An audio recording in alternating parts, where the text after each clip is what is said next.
On June 6, 1976, an Australian-built plane called Nomad, belonging to the state government-owned Sabah Air, crashed within minutes, maybe even seconds, before landing at the Kota Kinabalu International Airport. It was no ordinary air disaster because it was carrying the hopes of the people of Sabah, formerly British North Borneo, before independence through the formation of Malaysia in 1963. Because of the date in which it crashed, it became known as the 66 tragedy. Among the 11 people on board the VIP flight was the newly elected Chief Minister Tun Muhammad Fuad Stevens and 4 state ministers. Questions on how half the new state cabinet could be wiped out in an instant raised speculation and even suspicion among some that there may be more to the tragedy than what the people know. Because of the important people who died that day, there are a lot of rumors, accusations, and conspiracy theories over the years, mainly because the findings of the crash were not released to the public. 2 separate investigations were carried out, one by the Malaysian government and the other by the Australian manufacturer of the plane. The Malaysian government's official response to questions surrounding the tragedy was that it was due to pilot error and overloading. However, the Australian findings have not been disclosed till this day, 45 years to be exact, in 2021, unless there is an official Malaysian government request. What is known for a fact is that the twin-engine aircraft stalled and dropped from the sky as it was steadily descending from 5,000 feet to the last 500 feet or so with the runway in sight. The Nomad aircraft was not known to have encountered any problems during the half-hour journey from Labuan, an island midway between the Malaysian Borneo states of Sarawak and Sabah, to the Sabah mainland that day. I remember it was a Sunday, and I had some friends in the house, and somebody called me, and they said, "Do you know?" I said, "What?" There was an aeroplane crash, and we think the late Tun is in it. So I also don't know what to do. And after that, everybody coming to the house. I take him to hospital, I think. And then he was there for a while. And then they brought to the house him and Johari and I think the pilot of the plane. So everybody come, clean them lah, and then put them nicely outside. I see. I don't know what to do with my mother-in-law. I said, how am I going to tell her? So try Ben also already, Ben Stevens, no? He's also very bad already. And then I had to call a doctor to deal with my mother-in-law. Everybody in the house, and they clean the body and they put it outside for everybody to see. Until the next day, I think they took him to the mosque.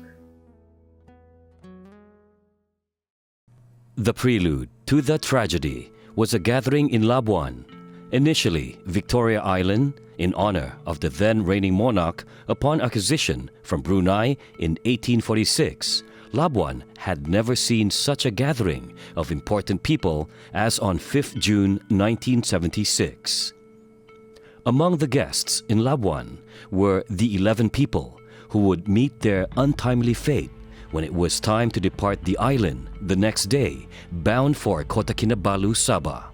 Here's what we know of them and why they mattered. Donald Aloysius Marmaduke Stevens was born on September 20th, 1920 in Kudat. In the early 1970s, he converted to Islam and became Muhammad Fuad. Stevens was one of the founding fathers who led Britain's last colony in 1946 into a merger with Malaya, Sarawak, and Singapore to form Malaysia, and later also served as High Commissioner to Australia.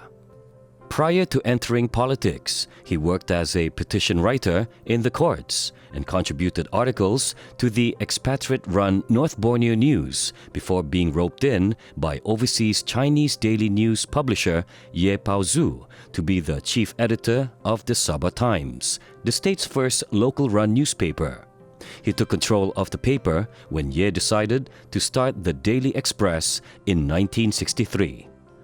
When Malaysia was formed, he was appointed Sabah's first chief minister until differences with First Governor Mustafa forced him to vacate the post on the instructions of the federal government and hand over to a caretaker chief minister, Peter Low, 18 months later until the first state election was called in 1967. The only thing I can remember is when I give birth to the first anak, Richard. He was so happy. He picked up the baby. The nurse says, no, cannot. You wait. It was still small, but just come out. He was very happy. We all were. And then he came out to tell everybody, his mother and all the saudara-saudaras. Because when we were in Australia, everybody was happy. I was happy. But he was given to go to London. He said, no, I'm going home to be with my people. Every now and again he come back here. I have to go and see my people. That's what he said. I said, this better. I said something. I said, you go there, you go knock your head on the wall also. Nothing happened. I must go home, she said, to see the people. Balik mau pulang. But when I was quite happy when he was given London, Okay. Wow, I said, good for the children's education. So he said, no, I'm not going. I'm going home to be with my people. All I know is every night he was with his typewriter before we sleep. Tick tock, 1 hour like that. Writing letters or? Maybe his speeches or whatever it is. Yeah. He did his own speeches? Yeah, Wow. I think. And how many hours did he actually spend on the typewriter? About 2 hours. The friendly competition Yeah. used to write speeches to Mustafa. What were some of your memories of Tun Fuad as a newspaperman? I used to work for him, What did you do for him? collect money. True, because nobody dares, So my job is to ring here. Hey, you don't forget to pay us, don't forget to pay us. Because I see, what is this? No money. Did you call him? No. You called him? No. I said, so that's what I did. Okay. I called everybody. I said, about time you pay us. Within a year of the formation of Pati Bajaya, Stevens was elected in 1976. However, he was barely a month in office when the plane crash took his life. Datu Peter Joynot Mojuntin was born on October 10, 1939, to paddy farmers. His rise to politics started when he became president of the United Sabah Karazan Youth Association. He was appointed a member of parliament in 1963 when Sabah became part of the new Malaysia. He joined the State Assembly in 1967 and, in the early 1970s, served as an assistant minister. He became a full minister following Berjaya's victory in 1976. Being a politician, he's not always at home, so at times when I nag him because he's not always at home. He will wait for me to finish maybe 45 minutes to 1 hour. And then he will sit and listen to me and said, "Are you finished? I've got appointment in the office." So he just go. That time he was the Minister of Local Government lang. After 1 hour or so, he called me and he said, "Are you all right? Are you not tired?" And then somebody come to send a flower. That's all. But there are happy moments, happy fondest remembrances at weekend. He used to take us and the children to the beach because he knows that I love the sunset. That's all. So many happy moments, but it's not necessary already. A posthumous biography titled Mohd, Golden Son of the Karazhan, was banned for its criticism of the federal government's policies and attitude towards Sabah, among other things. He is the only Sabahan leader to have a statue erected in his honor. Besides Tun Fuad Stevens and Peter Mohd, the other state ministers on the plane were State Finance Minister Datuk Saleh Sulong, who left USNO to join Stevens in the struggle for a better Sabah, State Transport and Public Works Minister Datuk Chong Tain Voon, and the Assistant Minister to the Chief Minister Datuk Darius Binion. Si Darius kan, saya mau puji dia. Orang musim na po itu dia kawin saya, gaji na po sikit saja, 72 ringgit saja. Kami tinggal di Gamin Kuotos free. Aku cakap dia, janganlah, kita sudah cukup, lebih sudah. Kau ingat yang dari mulai berpasusah. Dia bilang, tidak, saya tidak mau ingat sendiri, saya mau ingat ini Sabah punya orang, dia bilang. Banyak lagi yang susah. Selama dia sudah menang, bapak dia belum jumpa dan mama dia. Satu kali dia mau datang itu musim. Dia pun tiada jumpa. Habis itu hari itu dia itu kapal terbang jatuh. Itu anak di rumah, itu anakku yang perempuan ada di sini sekarang. Tinggal satu anakku sekarang. Musim itu memang itu malam itu si Darius ada bawa lagi pergi jumpa dokter pasal dia panas dari laut dan dia jumpa itu dokter lo. Terus dia masuk bilang, "Dadi kau sudah tiada yang kok ningak bang, ning dadi kau sudah tiada." Mangkali saya bilang sampai saya teriak-teriak nangis. Dia pun terus pucat itu muka macam tiada darah semua. Dan sampai karang kabut dia orang bawa pergi dokter karena angkat. Batahun saya tengok itu sekitar lihat kan. Kalau saya tengok tidak boleh tahan saya punya hati. Pasal saya tahu ingat dia. Tapi saya cakap begini, orang tidak tahu. Yang orang yang adalah macam saya, macam kami ini keluarga yang macam sama-sama kami ini baru tahu. Walaupun dia sudah 44 tahun dia kasih tinggal saya. Tapi walaupun dia hilang di mata saya, tapi di hatiku tidak boleh hilang. Ya.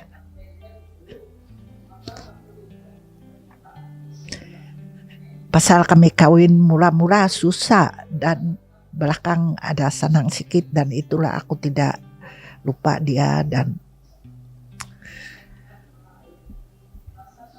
aku pun tidak tahu ada orang cepat itu lupa sama itu laki tapi aku tidak pernah lupa. The 6 others on board the Nomad, besides Stevens and his cabinet members, were Dr. Said Hussein Wafa, Director of the State Economic Planning Unit, Ishak Atan, Private Secretary to the Federal Finance Minister, Datuk Wahid Peter Andu, Permanent Secretary to the State Finance Minister, Stevens' bodyguard Captain Said, Captain Gandhinathan, the pilot of the aircraft, and in the co-pilot seat was Stevens' eldest son, Johari, who had been taking flying lessons. Into the second Nomad went the 11 passengers, unaware that it would be the last time they would fly together. Among other key figures who were in Labuan that day was Haris Saleh, the deputy to Stevens in the party, who took over as chief minister following the tragedy. Sarawak Chief Minister Tun Patinggi Rahman Yaakob and former chairman of the National Oil Corporation, Petronas, Tengku Razali Hamzah. They departed earlier in another Nomad headed for Kudat at the northernmost tip of Borneo, and from thence to Pulau Bangi, an island off the Kudat coast, to visit the site of a proposed cattle farm. Because so many important high-ranking officials were present in Labuan, one question often asked is, what were they doing there a day before the tragedy? In the next episode of Double Six, The Untold Stories, we shall examine why they had gathered in Labuan and the differing opinions that resulted from that gathering as a result of what happened.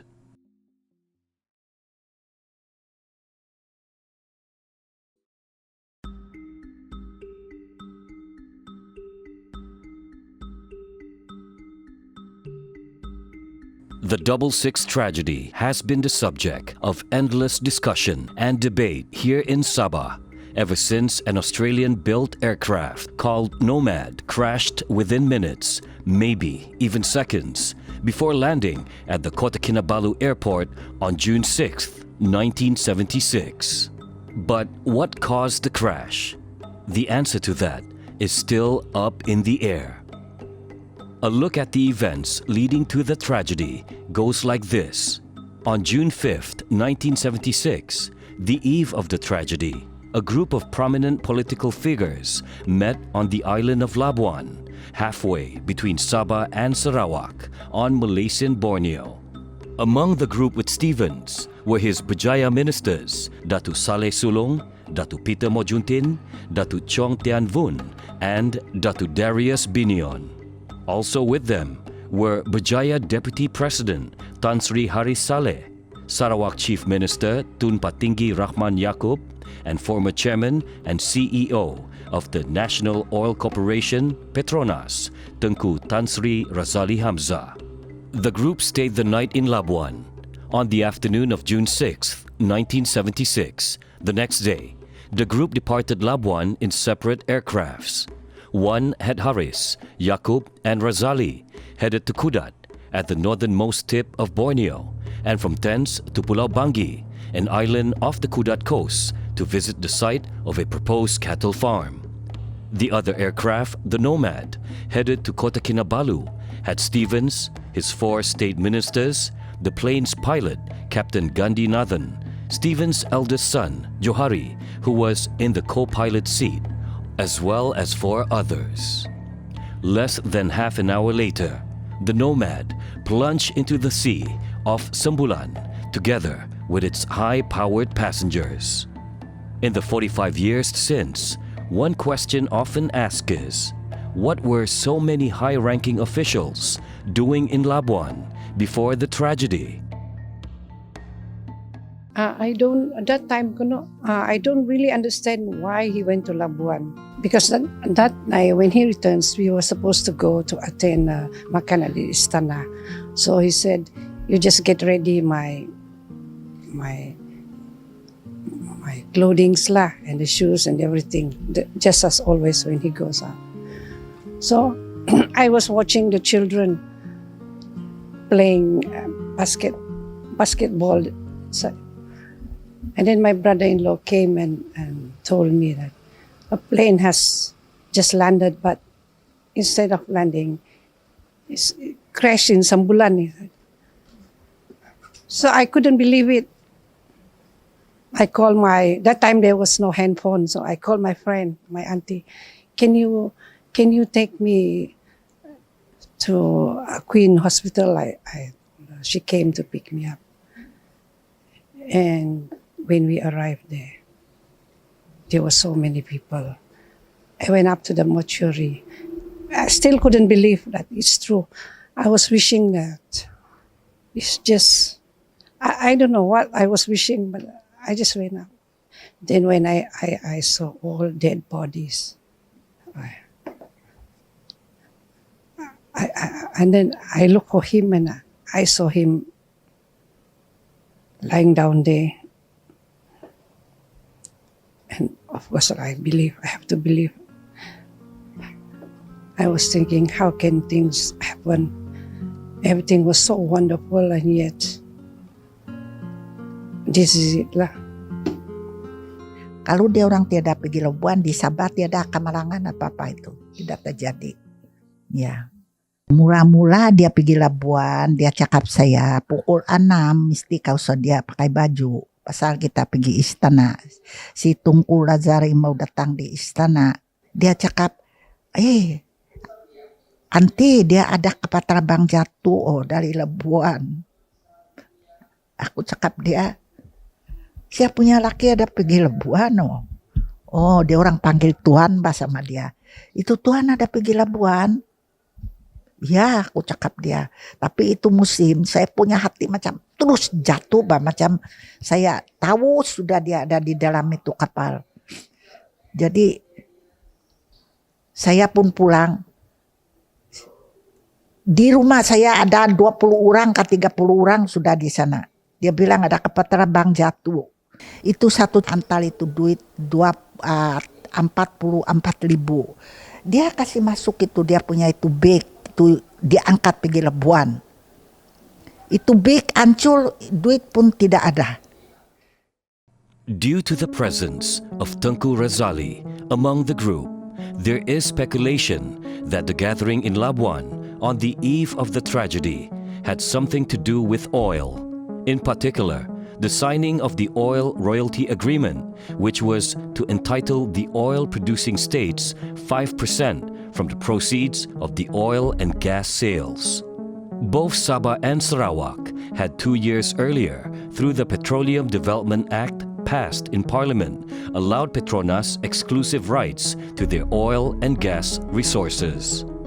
The Petroleum Development Act and the Oil Royalty Agreement were separate matters. While the Act denotes that all petroleum resources found in Malaysia belong to Petronas, the Royalty Agreement decrees that Sabah and Sarawak, like the other peninsular producing states of Terengganu and Kelantan, are entitled to 5% from the proceeds of the sales of oil and gas extracted from these states. Former Chief Minister Datuk Yong Tek Lee is among many who believe the Labuan gathering was to sign the 5% oil royalty agreement, as Sabah was the last state that had yet to do so. 2 years after the act was passed in Parliament in 1972. A book banned by the Malaysian government on Datuk Peter Mojuntin, titled Golden Son of the Karazans, who was among the 11 crash victims, supported this view. Yong believes that the Labuan trip had something to do with the oil agreement. What made me believe, started off actually from the speech of Tunku Razali in the Easter of 2010. He described the events on that day, you see, and that triggered a lot of questions against a backdrop of there have never been a final closure to the whole issue. The issue was not closed, but it was neither was it in the high public profile. But Tunku Razali's speech has revived the whole subject about the June 6 air crash. Sendiri sudah pun menaiki pesawat berkenaan. Saya duduk di belakang Tun Arahirham Tun Fuad Stevens. Tiba-tiba Datuk Haris yang pada masa itu menjadi timbalan Ketua Menteri Sabah mengajak saya keluar daripada kapal terbang. I'm not suggesting anything ulterior or anything amiss, but it's just that there must be a closure. Yong's suggestions that there may be more to the crash unknown to the public led to Tan Sri Haris Muhammad Saleh, who assumed the chief ministership on the day of the crash, suing Yong for defamation in 2010.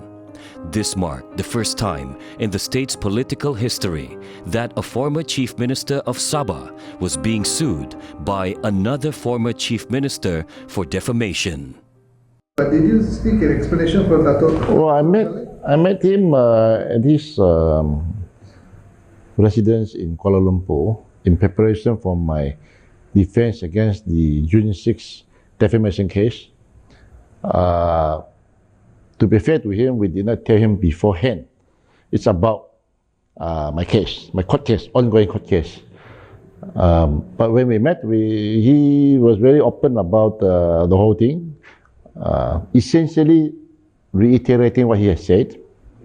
He did not deviate from what he has said at the Easter 2010 speech, which is that he was in the plan. He started off the speech. It's on the internet now. His speech by saying whenever you talk about oil in Sabah, you remember the air crash. So that day he again talked about that. Something new other than what he said was, he said the briefcase of his secretary was open, the petroleum agreement was floating on the sea. Okay? He did not say whether it was signed or unsigned, or not yet signed. He said the agreement was floating on the sea. He described that to me was, of all the things we're talking about, an agreement. They were already leaders, presumably dead at that time. So he described that. So his conversation with me did not deviate from what he has said at the KDCA. But he elaborated a bit about the agreement floating on the sea. Obviously, the Labuan trip had something to do with the oil agreement. However, Haris says all accounts of the Labuan gathering having to do with the signing of the oil agreement and of then Chief Minister Stevens changing his mind at the last minute amounts to misreporting. He says the gathering was merely to celebrate Parti Berjaya's election victory over USNO the month earlier. Tun Fuad 100% support the arrangement by Parliament, support the law, support the agreement with Tun. He didn't, no different. Okay. No, he was ready to sign, to cooperate. Because to him, whatever arrangement you make with the federal, still the same thing. If you can increase here, never mind about this. If you increase here, deduct here, the same thing. That's what it is. All along our approach. Give and take kind of approach. Yeah, that's yeah. I see. No lah, Tun for ready to sign. No such thing because of the oil he want to sign. He was this that no. So what made him think change his mind about signing in Labuan then? Because he went. No Labuan to be signed KK. That's a protocol arrangement. Oh, but apparently the report says that he said I'll sign it in KK, not in Labuan. Although they were No such thing in Labuan. Oh. No signing all along in KK. Yeah. Not in Labuan. Not in Labuan. No, somebody. So it is a misreporting that it was supposed to be signed in Labuan. Misreporting. Whoever report that, not true. So this one actually no need to go to the State Assembly for an opinion as well, right? Because it was already decided that No need. Parliament. Okay. Whether, once Parliament pass is a law, you cannot, you cannot do anything. Even they take Ranau. Parliament said Ranau is now a federal authority. You cannot do anything. Yeah. You can protest, but politically is different matter. Young political, but administratively, legally, you're bound. Yeah. Same like oil. Yeah. So when I took over, no reason also to delay, according to my colleague, to Puan, Guan Sing, Pak Leong, Jim Yokali. You sign today or sign 3 months later, sign also. Yeah. That's their argument. Yeah. So that means the whole cabinet was with you. Oh yeah, yeah, yeah, Together, okay. yeah. Bukan true or not? You sign now or 3 months later? Which Yeah. one? Yeah, Same thing signing aja. yeah, true.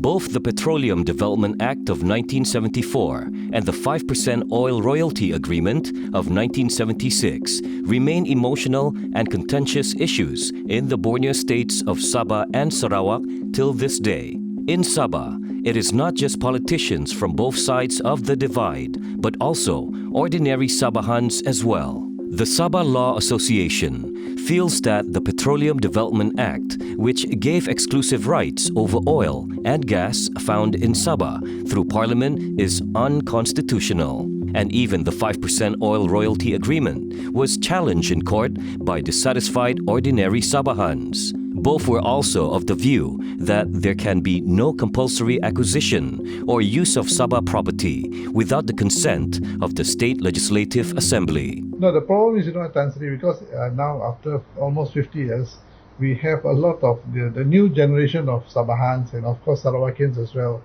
They are asking why 5%, why not 20%, and all these kind of arguments coming into the picture. Yeah, to start with, actually the 5% is nothing to do with the law. Nothing to do with the law. You read the law. The law say, I give this to Petronas, full stop.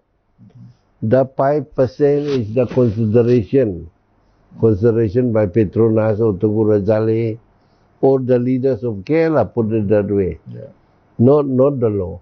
yeah, I see. Actually, Petronas can give don't talk about the agreement. I think they just want to cover themselves. The law is framed to the agreement. Correct? Yeah. The agreement giving us 5% commission, that's all. There are those who feel that regardless of whether the agreement was to have been signed in Labuan or Kota Kinabalu, Sabah ended up losing much. Veteran politician Datu Dr. Jeffrey Kitingan is one of them. He says one cannot look at the 66 tragedy and the oil royalty agreement with separate lenses. He questions the timing and the need to sign the oil royalty agreement during the same week that Sabahans were mourning the passing of its illustrious sons.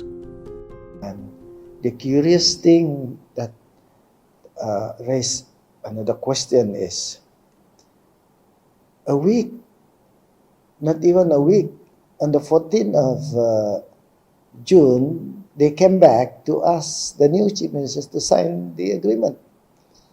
Why would they be in such a hurry? What is so important for it? What is so urgent about it that, you can't even wait until things settle down here? They were still with the funeral services, the family mourning, and you come and ask the state leaders to sign, So meaning, I can only think that during that time, the new chief minister, who happens to be Harris, must be in a state of not so settled state, a state of mind. He's still in mourning and he has to reorganize, take over the government, and they ask him to sign. What's going on in Harry's mind? But he signed it and witnessed by my brother. My brother is a lawyer. Did they look at the document or not? Why can't we ask for a little bit of time? Why must we sign it there and then? These are issues that to me, and when you see the big picture now coming together, small pieces here there, we see more and more that something is not right. Therefore, we need to know the full story because as a result of the tragedy, we lost the oil, we lost lives, we lost the government, and they also made changes in the federal constitution after that. One of them is to downgrade Sabah from a negara to a negeri. Yeah. Haris confirmed that Fuad's predecessor, Tun Datuk Mustafa Haji Harun, had refused to entertain the oil royalty agreement, which was among the issues that did not help federal-state ties under the premiership of Tun Abdul Razak. In fact, in a recent interview with Razali, he claims that Razak helped form Parti Berjaya in hopes of toppling Mustafa's USNO government. saya tak nak rondeng soal minyak dengan you, dia kata. Ini Sarawak punya, Sabah punya. Kerana Mustafa marah kat Tun Razak. Dia nak pinjam duit daripada Amerika. Jadi Tun Razak tanya, you nak buat apa? Dia kata, tak apalah, bagi I pinjam, I tahulah apa nak buat di Sabah. Jadi Tun Razak syak, takut dia guna untuk benda lain.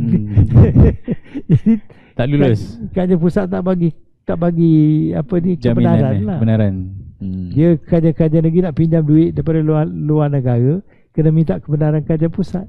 Kerajaan pusat tak bagi kebenaran, tak boleh pinjam. Tak boleh pinjam. Dia marah lah. Saya pula kena balik. Itulah yang kita tubuhkan berjaya. Parti Berjaya. Jatuhkan Tun Mustafa kerana nak sayang minyak ni. Saya dan beberapa orang lah tubuhkan Parti Berjaya, pujuk Donald Stephen jadi ketua, jadi presiden, lawan Tun Mustafa, kita menang, kita sign agreement. Selesai masalah. Selesai masalah. Haris, on the other hand, says, although the oil agreement was signed only after Berjaya came to power, it was not the factor in the federal government wanting to remove USNO. We were fighting USNO, more or less our well-established party. I think at the time USNO was more or less related to the Malay Muslim. Yeah. USNO. So we are forming a multiracial party. Yeah. Of course, with the support of the then Prime Minister Tun Abdul Razak, Yeah. who gave us 500,000 ringgit from UMNO to start the party. Okay, we won by 26 seats to 28. Yeah, something like that. I can remember exactly. Okay. So we formed the government. Then, at the same time, the federal government through Tengku Razali anxious to settle the issue of Petronas oil, because Parliament already passed the law 74. 74 passed the law. Tengku Razali was made the chairman. Yeah. Tengku Razali was prominent in the federal government, but Yeah. never been a minister, only chairman.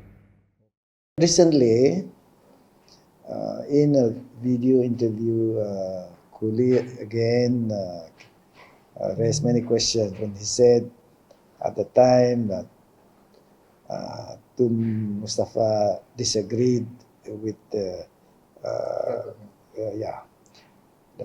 and he said that's why they created Parti Berjaya, to change the government. So more or less to topple Tun Mustafa. It added more questions, and so there seem to be more and more issues on the oil agreement, and of course you know very well that the oil agreement was not signed in Labuan. Many believe that it was in response to these grievances that the new Perikatan federal government of Tan Sri Muhyiddin Yassin decided not to challenge the recent Sarawak government's court victory over Petronas that enabled Sarawak and Sabah to jointly receive 3 billion ringgit from the game-changing policy decision for the first time. Before the tragedy, Haris met with Stevens on a daily basis and had intimate knowledge of his plans for Sabah's future, including his thoughts on the oil agreement. Until today, Haris holds Stevens in the utmost regard, having even referred to him as the father of Sabah's independence at the State Assembly sitting following the 666 tragedy. But to him, Stevens was more than just an influential leader. He was a friend and mentor. To be honest, I Tun Fuad like my brother, elder brother. Honestly, I tell you. Even during British time, when I was clerk of Legislative Assembly meeting, I invited together with the governor, with the government house makan after council. Tun Fuad used to very friendly, very towards me, very helpful. And in fact, they used to go to Mustafa, all these honorable, used to come to my office to claim their allowance. Like Tun Fuad, one day meeting, 25 ringgit. Dollars that time. True.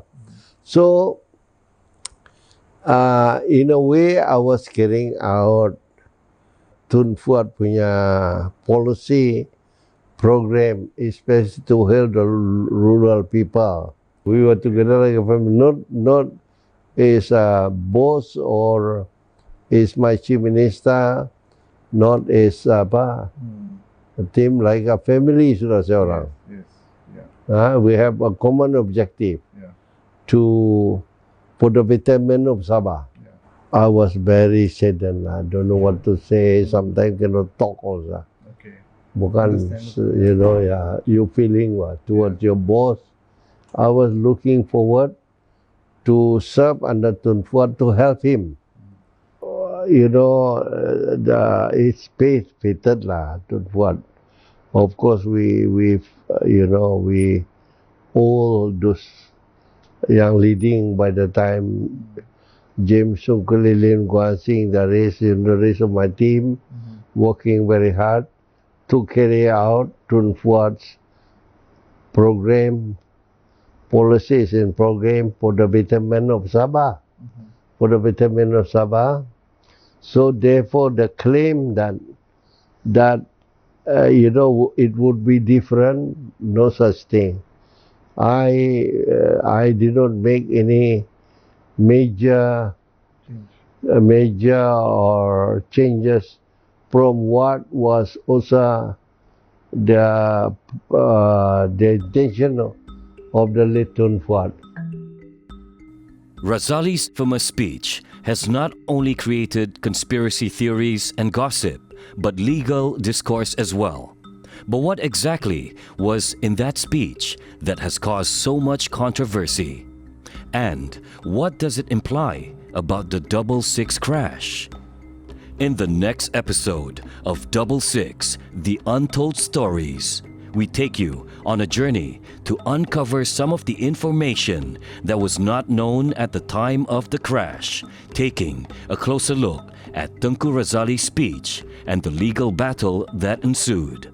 We also speak to the last eyewitness who saw most of the victims board the ill-fated aircraft on the Labuan airport runway that afternoon. All that and more in the next episode of 666, The Untold Stories.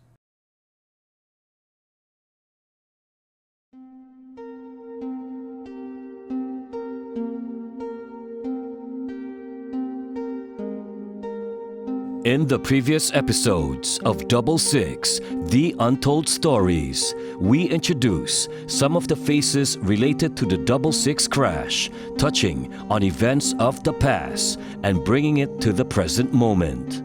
In this episode, we uncover more information not known at the time of the crash and attempt to untangle some of the theories and speculation that cropped up in the last few years, especially following a speech made by former Petronas chairman and CEO Tengku Razali Hamzah, who claims he was a passenger in the ill-fated plane until the last moment.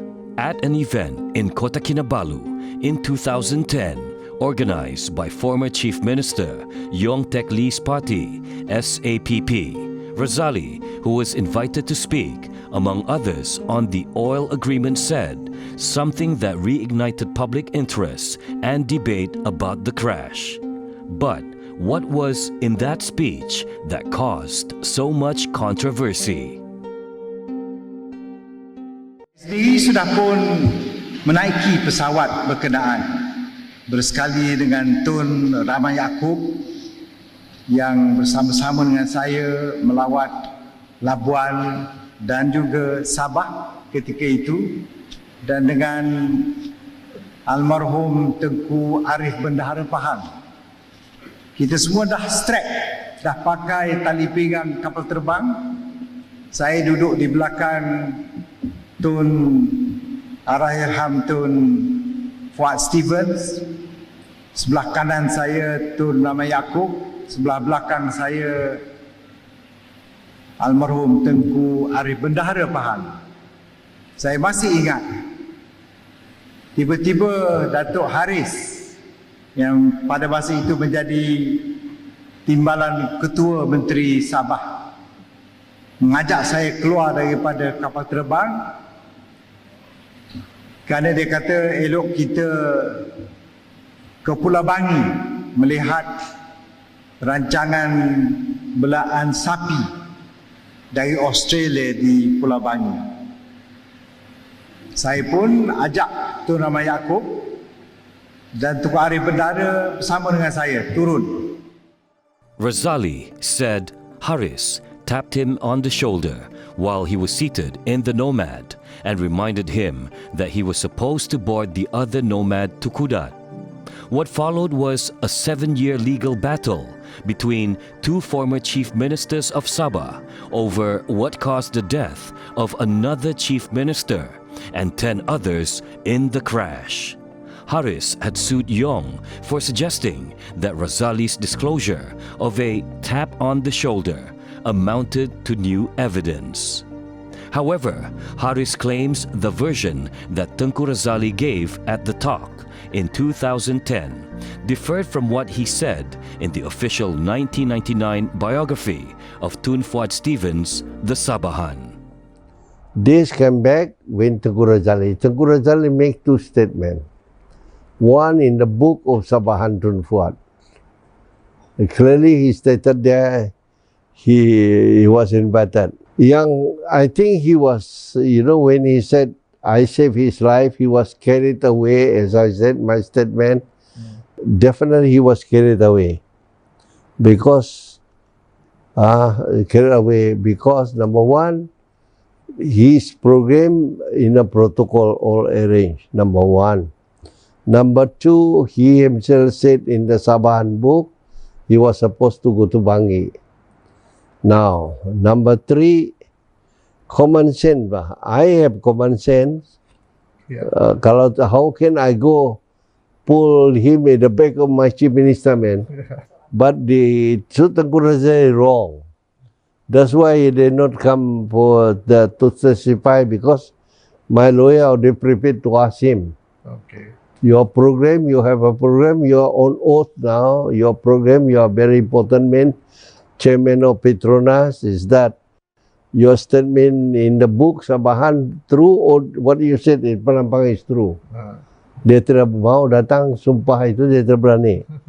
Dia kena ridicule in the court lah. Yeah. I'm sure if Yong Teri got more bombs against me, he will throw away the bombs. He got nothing. He got nothing except Tengku Razali's statement. The accusation, I'm not being sensitive, little bit. Even now I have a few defamatory cases which I will take. Not because it's safe, but when people make a statement which, according to the judge, you read underneath of it, implicating me, very serious. You know, this is not my business. This is involving 11 people killed. Yeah. So I must be sensitive, because this is like I was accused of murdering these 11 people. That's why sometimes people say I am very sensitive, very this and that. It's not true. But no, I must be sensitive. Anybody must be sensitive when you being accused of killing people. Correct? Okay, so what was your reaction when Tan Sri Harris decided to take you to court for claiming that it was defamation? To me, it was not defamation. The law is such that I was making a fair comment on the issue of public interest without malice. Court of Appeal disagreed with the High Court judge, and he said, well, there is fair comment. It's protected by qualified privilege. There is no malice. Why? Because I also invited Tan Sri Harris to a number of seminars that he was given the chance to speak. I make a courtesy call personally to Tan Sri Harris as his Dikas residence, to show that this was all after the by-elections, all after the election petition, to show that there was no malice. Then we went to the federal court. Federal court felt that there is still malice, public issue, qualified privilege, but nullified by malice. Nevertheless, it brought down the damages. So from 1 million? From 1 million to 600,000.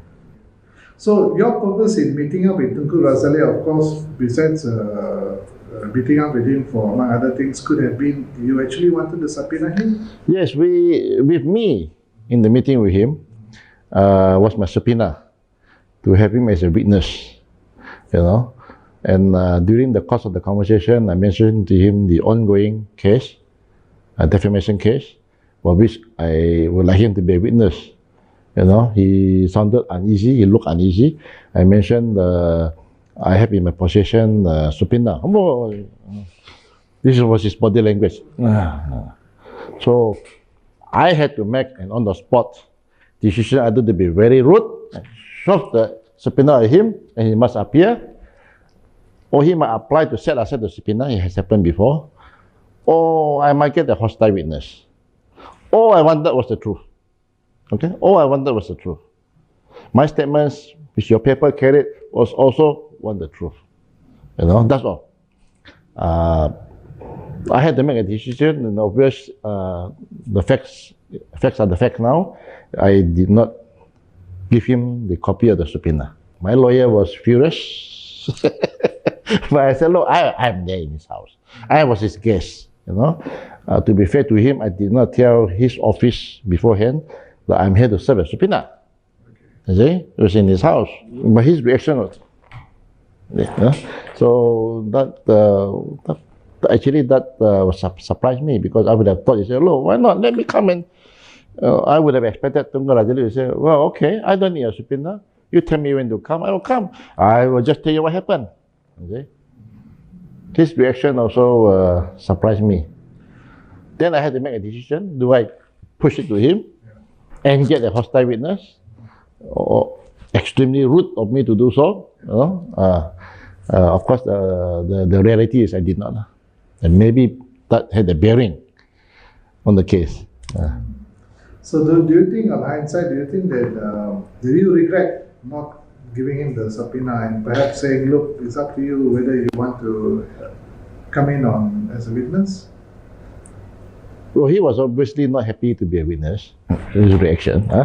Then, on the spot, I had to make a decision that I do not regret. But I would look forward to an opportunity again, either by me or by other parties, by your paper, to invite him to give his version, fuller version, a Q&A version. I see. Okay. Of course, the failure for him to get to testify in my defense, to me, is not the end of the matter. And of course, now we have your paper pursuing this as a public interest issue. It always remain a public interest issue as long as there's no real closure. Do you think that a lot of Sabahans could have been disappointed by you not submitting? Well, my lawyer was, the people who in court with me were, because earlier on in court we had told the judge that we are going to have Tunku Razali as a witness. So yes, there was disappointment, and they have to bear with that. The Daily Express tried to contact Razali for more clarity and explanation on his past statements on the crash and the oil royalty agreement, and is still waiting his response.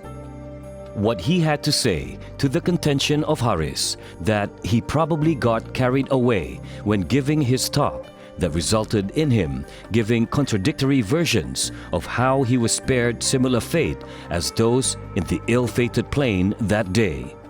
Why he was not keen to testify in the defamation suit of Haris against Yong. Did Fuad agree to the 5% oil royalty since his predecessor, Mustafa, was against it? And would Mustafa's party have continued to rule Sabah if it had agreed to the 5% payment? Haris believes the crash had to do with a mechanical fault and an issue with the plane's center of gravity due to overloading.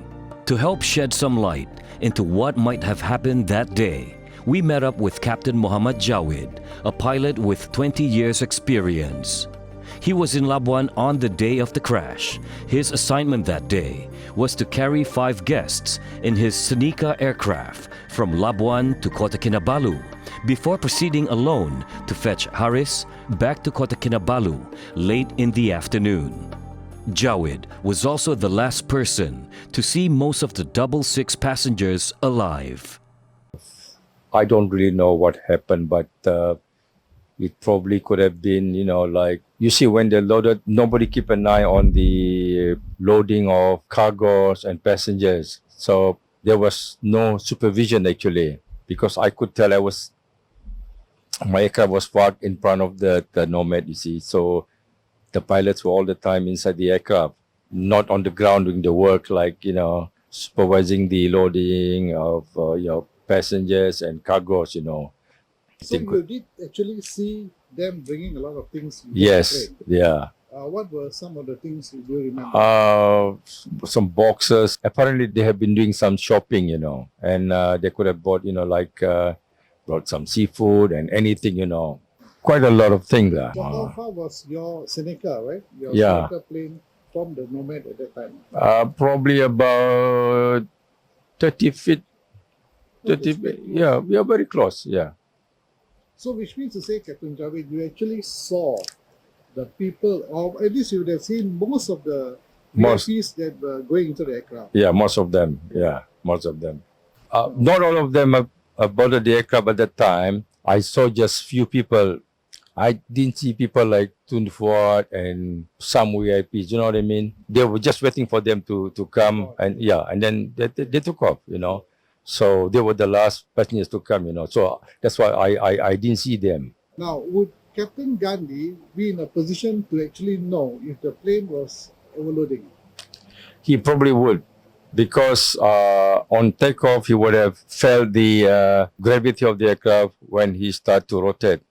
Meaning when he pulled the aircraft up on takeoff, he probably noticed that it's more than what he probably had experienced before, But the fact that the plane actually took off means there's not much of a problem at that point in time. Not really, not at the moment, actually. But there was, thing would have been different. He probably would have landed back in Labuan or something, What was the conversation between all the 3 pilots heading to KK and in the control tower? Only myself and the other pilot, one Seneca on the way to Kudat.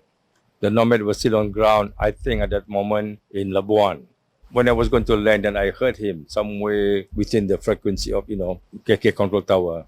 Is it true that some believe that Gandhi was not allowed by the control tower to make a normal descent because he was trying to establish the position of another plane? No, he was not given permission to descend at that moment because there was an aircraft that was going to Kudat on a lower altitude. So meaning the guy on the higher altitude aircraft, they cannot make a descent in case, the plane is still within the vicinity, because there was no contact with the aircraft who was ahead of us and Gandhi. So they have to make sure They establish a position. the principals, then they said, okay, you are clear to descend, whichever height you requested for. But like you said, it was important to establish the position of the other Seneca, right? Yes. Yeah.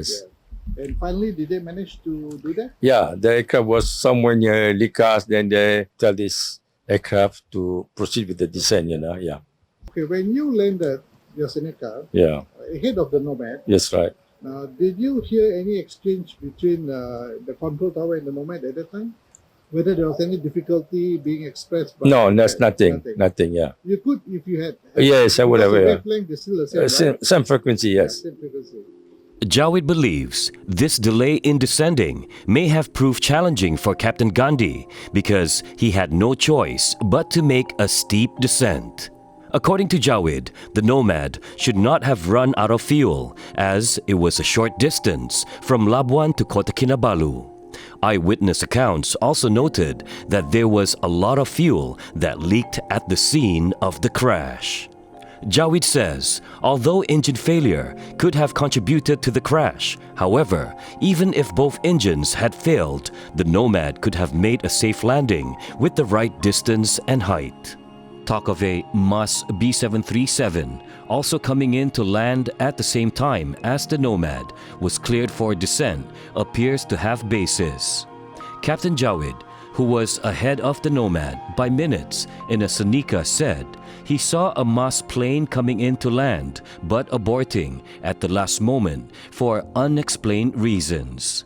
And then it is said that there was a B737, a MAS Boeing 737, Yeah. that was also about to land at that time. Yeah. That the Nomad was also about to land. Yeah. Now, what do you know about this? I saw the aircraft just making a, like something like overshooting, they didn't land, the aircraft didn't land. Yeah. And I thought that's strange because it's a good weather, It was good weather. Only when I went inside, then I found out there was a crash there.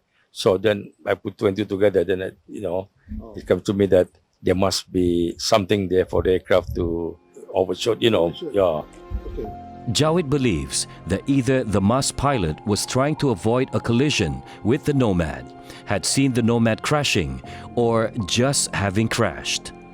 He says only the MAS pilot and the air traffic controller at the time may be able to shed some light on the mystery.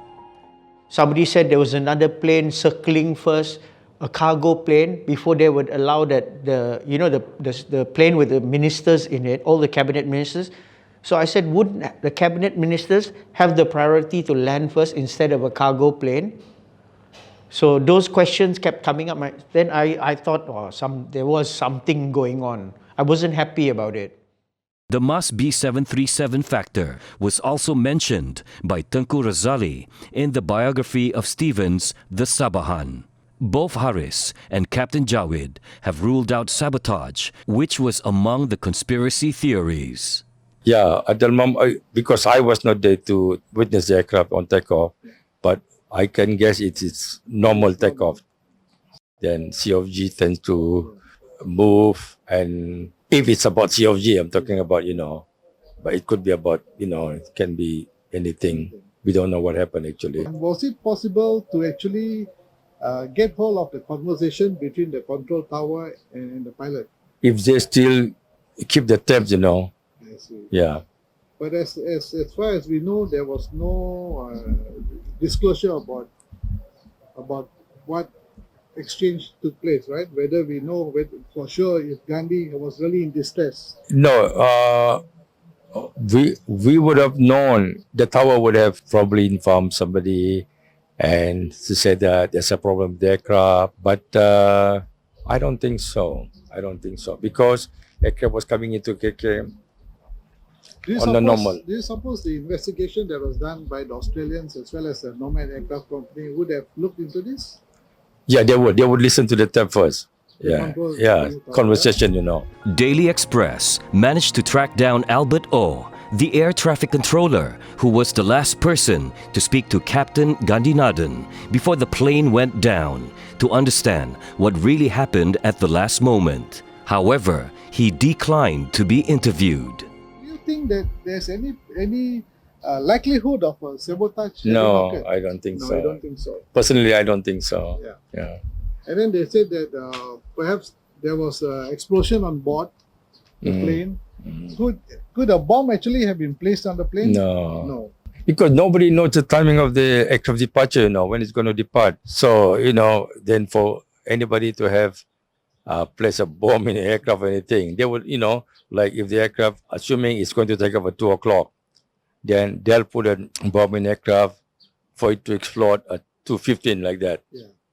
And that it works. But this, Here, nobody knows. nobody knows. It could have exploded on the ground. I mean, if you have a bomb in there, you know what I mean? So the idea of a bomb doesn't make sense. Doesn't make sense. Absolutely.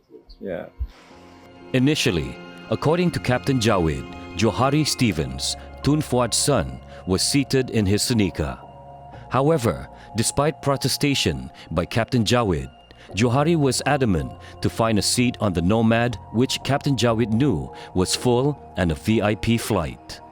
That fateful decision, sadly, made it a double tragedy for the Stevens family, as both dad and son would end up being killed within half an hour before the Nomad could land in Kota Kinabalu. The mystery is how Johari ended up in the cockpit, unless with the consent of pilot Captain Gandhi Nathan. Much later, Captain Jawid found out from the co-pilot Kevin Sario that Johari wanted his seat on the Nomad. What else was in your plane actually, and what were you supposed to do at that time? Well, I was supposed to take some passengers back to KK. Later, to pick up the tourists from Kudat, Yeah. Johari was with me initially, and maybe there was 1 or 2 more guys, But Johari was already inside the aircraft, but he was eager to join his father, in the Nomad, you see. But I told him there's no more seat there, I know, because that's a VIP flight, meaning VIP would have to come first. Yeah. And he actually didn't heed the advice? No, initially he said, okay, he just kept quiet, But then second time he asked me again, he wanted to go there. But I said, why don't you just stay put? I said, there's a seat for you here. But that time he just left. He said, oh, Jawid, I'm going to join my father. I didn't see him sitting next to the, captain, pilot, when they took off. Because I didn't know where he was sitting, you see. And all the time, I know they have a co-pilot there, Kevin Sario. Because I didn't know he was not in the aircraft, you see, at that Kevin moment. Sario was not in the aircraft. Not in the aircraft. Because Johari took his place. That's what I believe later, yeah. And later on, you did meet Kevin Sario. I met him, yeah. What did he tell you? Actually, I was surprised to see him. Okay. And I said, hey, you're here? Yeah. I said, I thought you were in the front. I was quite shocked, No, he said, someone took his seat, Johari. Kevin Sario was approached through his family to give his version of how he ended up giving his seat to Johari, but declined to be interviewed for this documentary. Other than Johari Stevens, some were not supposed to be on that ill-fated plane, while others who were supposed to be in it weren't there for some reason. Then there were those who also forced their way in as if they had booked their date with destiny. Hussein Wafa tried to argue his way out because he didn't feel comfortable traveling with VIPs, but gave up when he was supposed to be on that flight. Sarawak Deputy Chief Minister Datu Sim Keng Hong, who was accompanying his boss, Datu Patinggi Haji Abdul Rahman Yaakob, declined to take the Nomad, preferring instead to fly to Kota Kinabalu by Fokker. Sabah State Assembly Deputy Speaker Datu Lim Guan Seng got off when he found his seat taken. Permanent Secretary to the Sabah Finance Minister Datu Wahid Peter Andu, who died in the crash, was not supposed to have been on board and was supposed to join Razali and Patinggi Haji Abdul Rahman to Kudat when both were reminded by Haris, but Peter decided to stay put since he was already inside. Haris's personal bodyguard, Muhammad Yunus, was lucky to be the last person to board the aircraft. He found it was already full and decided to follow another plane. Having taken the seat of the co-pilot in the cockpit, some have speculated that Johari, Stephen's son and a pilot in training, could have been flying the plane that ended up crashing in the sea off Sembulan. Haris does not think so. Maybe he pigang-pigang lah. The most is that. But not landing, sure. Captain Gandhi will not allow to allow him after when he was on a long final. There's no such thing as Tun Fuad's son was in control, no. I know the captain, very nice captain. And then there was also hearsay that Johari, the son of Tun Fuad, was the co-pilot and he was piloting the plane, so that could have caused the crash. But I mean, you got a captain next to him. So don't tell me, there's only one, he should have controlled it or whatever the plane. So I don't know. I really don't know until we have the proper information. I'm not pointing any fingers or anything, but I would like to know. Captain Gandhinathan's son, Captain Nizam, who became a Malaysia Airlines Airbus 380 pilot, says a MAS B737 plane coming into land but aborting at the last moment could have been one of the possibilities of the crash. Also, that the crash might not be due to overweight luggage and center of gravity, but something else. So at that time, possibly if it's too, too much of imbalance, and especially when you push the throttle up, you want to go around and then come back on another, so because there was an aircraft. So there are a lot of possibilities, coming in. If it should have happened, it must happen at the first sortie, when he came for the first sector for landing. So but after he went around, then only it happened, you see. After he coming for the second landing, then the thing happened. So this must be a different, reason for it. It might not be weight and balance. Maybe something else. Why is it only second time? Why it didn't happen on the first time? When he came for landing and he put the flaps, that's when this one should have happened. Or during the go around, when he turned. But he came back to that Sembulan area. That means he's on final already. Captain Nizam also does not discount the possibility of his dad experiencing fatigue on the day of the crash. He notes that his dad had to make 3 trips between Labuan and Kota Kinabalu that day. First at 6 a.m. to send Stevens to Kota Kinabalu to officiate a walkathon, flying Stevens back to Labuan at 10 a.m. when it was over, and again flying the Nomad on that final ill-fated trip 4 hours later. I think my father said, one of his friends said, this is the third time my father flew from Kinabalu to Labuan, 3 times. That means on the same day, he flew 3 flights. 3 times. That means KK, Labuan once, and then back to KK, and then again KK, Labuan. So the last one was the day. Was it a mechanical error, human error, or foul play? These are the answers to the pressing questions that haunt this tragedy till this day. In the next episode of 66, The Untold Stories, we explore new information from a group of people that were first on the scene and witnessed the crash right before their eyes.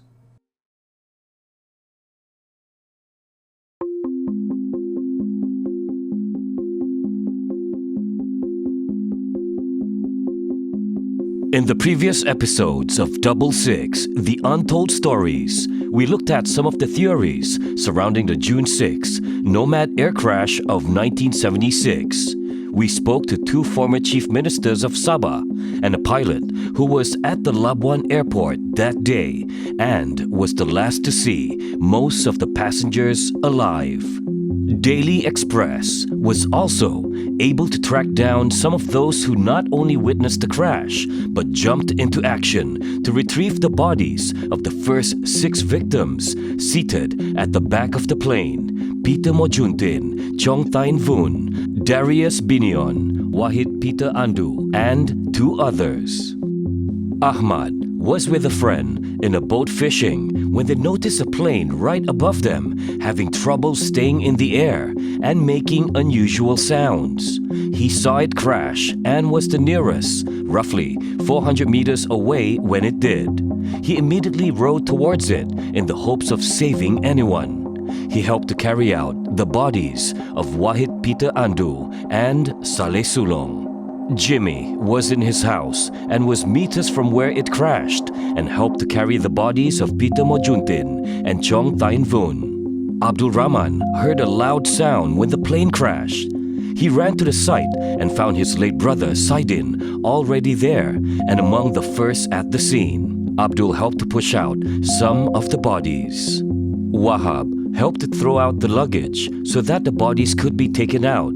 He didn't carry any of the bodies, but helped to push or pull them out, including that of Fuad Stevens and Saleh Sulong. Rahman, Jimmy, Wahab, and Ahmad were all adolescents and teenagers at the time and are still haunted by what they saw that fateful afternoon.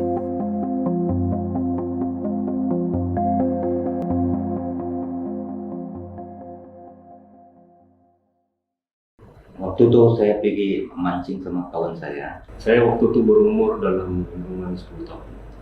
Umur saya lingkungan dalam 13 tahun.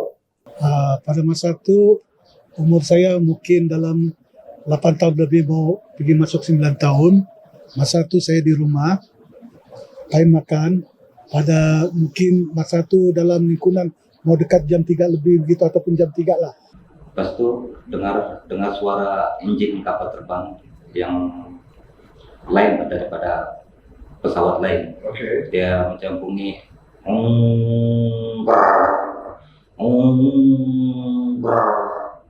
dia pusing sebelah laut lah. Macam ini kan? Macam mana? Okay. Macam sekarang kami di laut. Waktu dengar suara kami tidak nampak pesawat.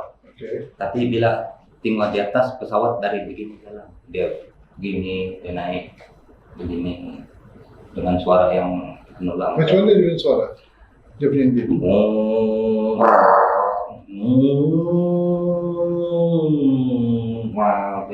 Lepas dia pusing satu kali begini, satu kali pusing, kami tidak nampak dia jatuh lah. Tiba-tiba bok gitu. Oke. Tidak letupan lah dari atas. Cuma waktu dia jatuh dari bawah tuh dengar bunyi lah. Macam itulah.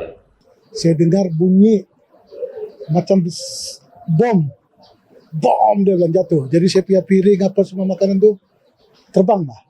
Jadi saya lari di luar, tapi orang ramai cakap bilang ada kapal jatuh. Jadi ramai orang kampung sudah teriak.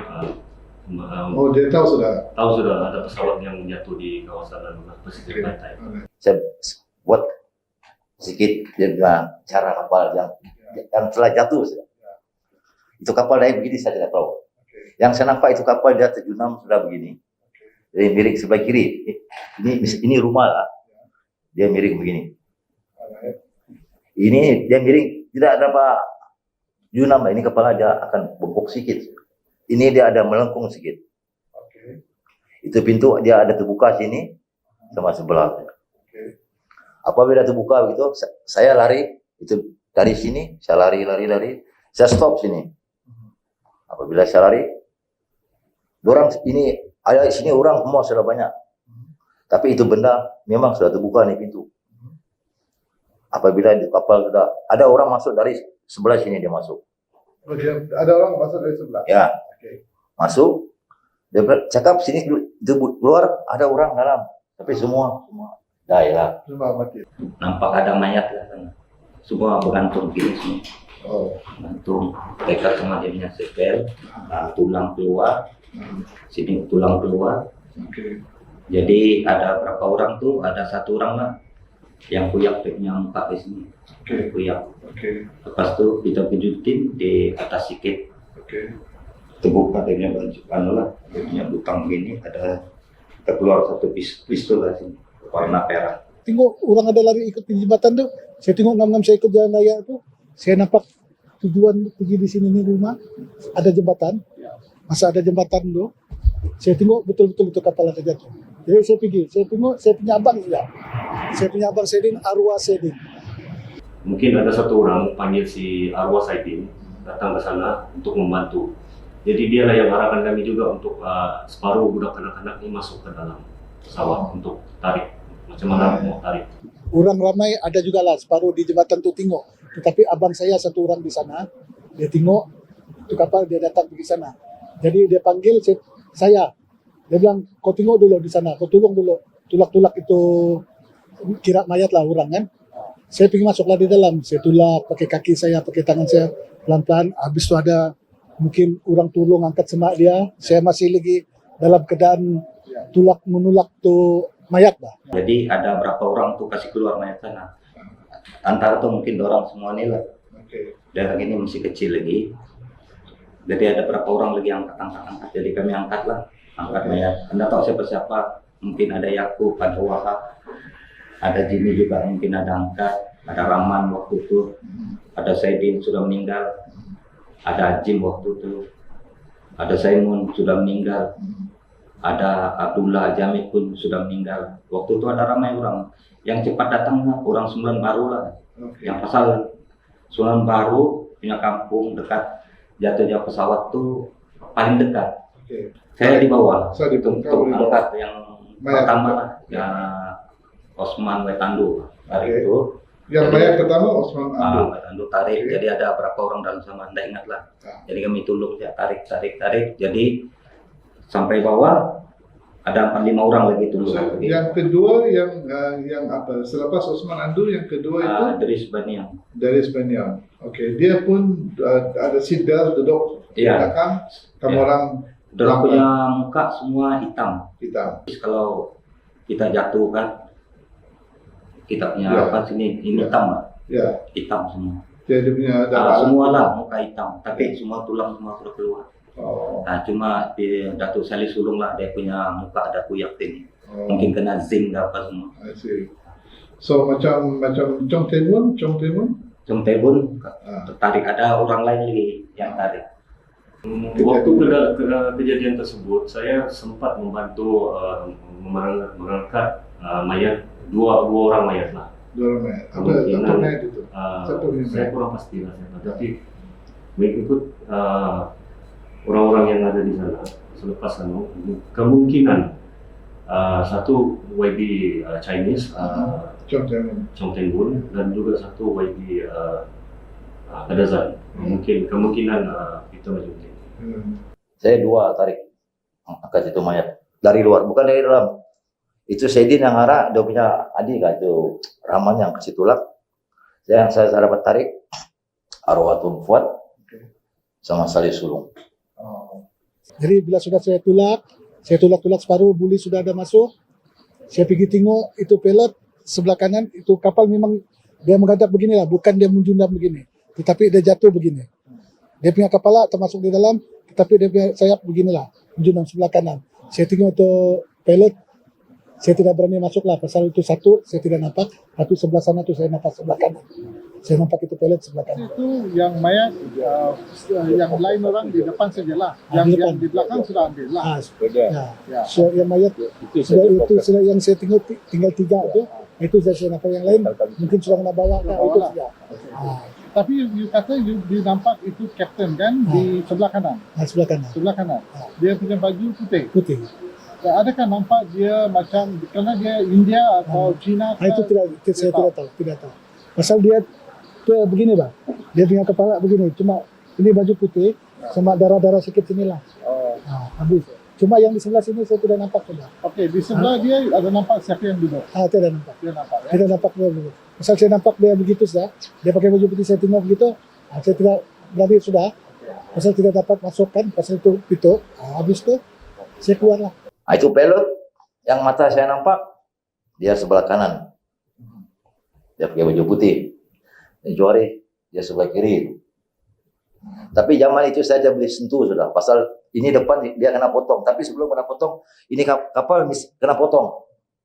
Dia pihak bomba lah, musim. Dia jarak pakai tali itu. Dia jarak tali, kasih patah balik. Itu kapal pusing ini macam. Pusing, itu barang semua. Dia belah lah. Di sini. Dia putung. Tapi ini 2 orang. Si itu kapten, siapa namanya? Saya tidak tahu. Candy. Yang saya tahu Juari. Tapi Juari di sebelah kiri kan? Sebelah kiri. Sebelah kiri. Ya ini kepala dia tidak begini, dia lipat ini macam. Tapi macam mana you tahu kedudukan mereka? Juari. Kiri atau? Dia sebelah kiri, pot side. Ini kapten sebelah kanan itu. Dia pakai baju putih. Tapi ini Juari saya tidak tahu bahwa dia anak perempuan. Yang saya tahu ini menteri semua, saya kenal arwah perempuan ini menteri. Tapi Gandhi yang pakai baju putih. Baju putih lah. Ya, dia ada lain. Saya ingat tapi dia lain. Duduk di kanan. Kanan. Ya. Dia yang last lah kena angkat. Pasal dia tercepit balik di atau itu yang kapal punya steering itu kan. Tapi kami orang tidak boleh masuk sudah. Orang kena angkat itu bomba semua itu yang polis kata tidak tahu di dalam yang ini pilot. Orang masuk dalam itu. Pasal ini yang pilot semua Juari dia kena cepet. Saya tidak jauh dari sini kurang lebih macam ada tidak jauh lah macam habis begini di Setimu saja kan. Tapi ini polis jauh. Jadi bila keluar mayat tuh baru kami angkat ramai-ramai bawa pergi pesisir pantai. Oke, semua betul memang. Betul ya. Tapi bukan sedikit, memang ramai lah ya. Ramai. Satu mayat memang ramai. Pada mulanya di kawasan kawasan air, pantai sana. Air. Tapi bila sudah ramai sedikit orang datang baru tolong angkat baru bawa pergi Pas pantai. itu kandang orang lah sudah di atas pantai itu simpan. Ya. Mungkin ada 40 menit lah begitu, atau 1 jam begitu lah antara tuh. Baru polisi datang, bomba datang, ambulans datang, baru Datu Haris lah datang. Dia nangis-nangis kan dari jembatan tuh, dia nangis-nangis pergi nampak tempat kawasan. Tapi dia tidak turun, dia di atas jembatan sih. Police who showed up on the scene that day were said to have been searching for a particular bag. But what was in the bag? Although several bags were floating in the sea that day, the police were interested in one bag in particular and eventually found it. Until today, it isn't clear what this bag could have contained, and speculations are that it could be the oil agreement that was supposed to have been signed at the Istana on Monday, but was brought forward to that evening. While we cannot know for certain that Stevens carried the oil agreement with him on the aircraft, we do know that it was eventually signed by Haris within the same week of the 666 tragedy. Masa itu yang saya naik, masa itu polis sudah ada datang. Polis datang, dia tanya sama saya yang Saidi lah, gemuk, orang dia gemuk, tidak tahu dia sudah pensiun kah, apa memang sudah lama itu cerita kan, dia sudah pensiun kah. Dia tanya, siapa yang pertama? Dia bilang, ada orang kasih tahu, dia bilang, dia ambil itu bag. Saya tidak tahu itu bag, duit kah apa yang kena ambil. Tetapi kalau saya dengar cerita, bukan duit lah. Tapi saya tidak tahu, terus itu polis marah sama kami, budak-budak jangan di sana. Itu saja, budak-budak jangan. Kami naiklah.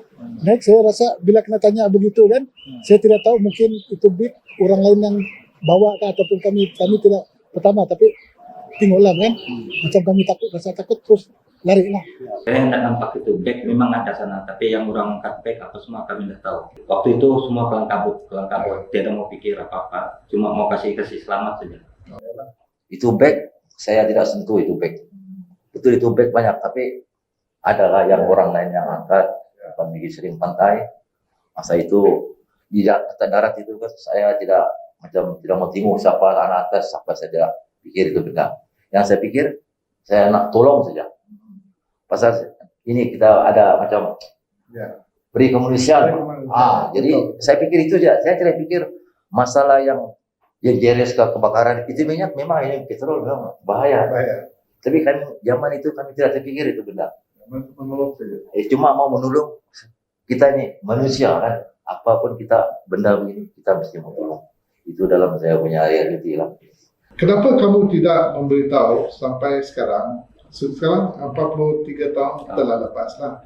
Tapi sekarang baru orang boleh tahu apa peranan yang kamu orang peranan yang kamu orang buat pada masa itu lah. Tetapi sampai sekarang kenapa ini berita tidak keluar? Kamu tidak beritahu siapa-siapa. Tidak ada orang tanya kami. kami nampak yang mayat-mayat yang kami angkat itu tadi, yang keluar tulang, macam pita menjunting, ada tuh sale sulung kami nampak, punya muka. Kadang kami rasa malam kadang-kadang tidak dapat tidur waktu itu, macam ada bukan gangguan lah, macam lain Pak kalau orang mati. Betul. Lain lah kalau orang yang insiden biasa hidup kan kau angkat, tapi ini orang sudah mati dengan keadaan tulang keluar apa semua. Jadi 2-3 hari lah kau tidak dapat. Kadang-kadang kau masih ingat lagi waktu kau tolong dia itu macam mana keadaan dia dalam pesawat tadi. Tapi kami rasa kecewa kan bila kami baca news pagi dia news itu kasih tahu terima kasih sama bomba, terima kasih sama polis, sama ambulans karena menyelamatkan naas kapal terbang itu. Dengan 40 menit atau 1 jam mana ada polis, mana ada bomba, mana ada ambulans datang sana. Orang kampung yang kasih selamat. Tapi apa yang kamu orang semua buat memang dihargailah, kan? Karena itu memang kalau kamu tiada pada masa itu susah lagi, betul? Bomba dan polis untuk ambil mayat. Kami tidak terpikir tuh, Jeff. Pasal kalau ada masalah itu kapal kena semak, ada orang main api kah, kita tidak akan selamat dalam itu tempat. Semua kita akan hangus. Tapi syukurlah kamu bilang, tidak ada kebakaran, dia ada meletup itu kapal. Masih bagus. Memang bilang Jimmy sama cakap itu kapal memang dia jatuh dan tidak jauh daripada paras itu rumah. Tetapi bila polis tu cerita barang minyak tumpah tu, baru masa yang kami dewasa ni kan baru tu, kalau dulu aku bilang kalau lah kejadian terus ada orang merokok terbakar tu, kami pun tiada, masih kecil terus mati kebakaran. Itulah. Tapi itulah sekarang ni cerita kalau kami mau kan Ince siapa? Jim telah ambil kami sebagai orang bilang bukti yang sebenar dia. Kami bersyukur karena bila ada masa akan datang bahwa cucu ataupun anak-anak kami boleh tahu bang. Dari sekitar seluruh di Sabah ni kan, atau inilah orang pertama yang nampak kejadian ini. Inilah orang yang pertama tarik mayat ini di dalam kapal. Jadi kalau kita cerita pun orang bilang oh itu mayat bomba yang apa semua tu, orang tu memang belakang lah yang ada tolong. Memang lewat lah. Pasal pada masa tu cuma yang saya terkilan itulah macam tidak dihargai bah. Pengorbanan kami dan tidak dicari bah. Siapa penduduk kampung yang membantu mengeluarkan mayat ini. Bagi kami, bagi pihak orang-orang kampung semula, kami memohon kepada sesiapa keluarga mara ke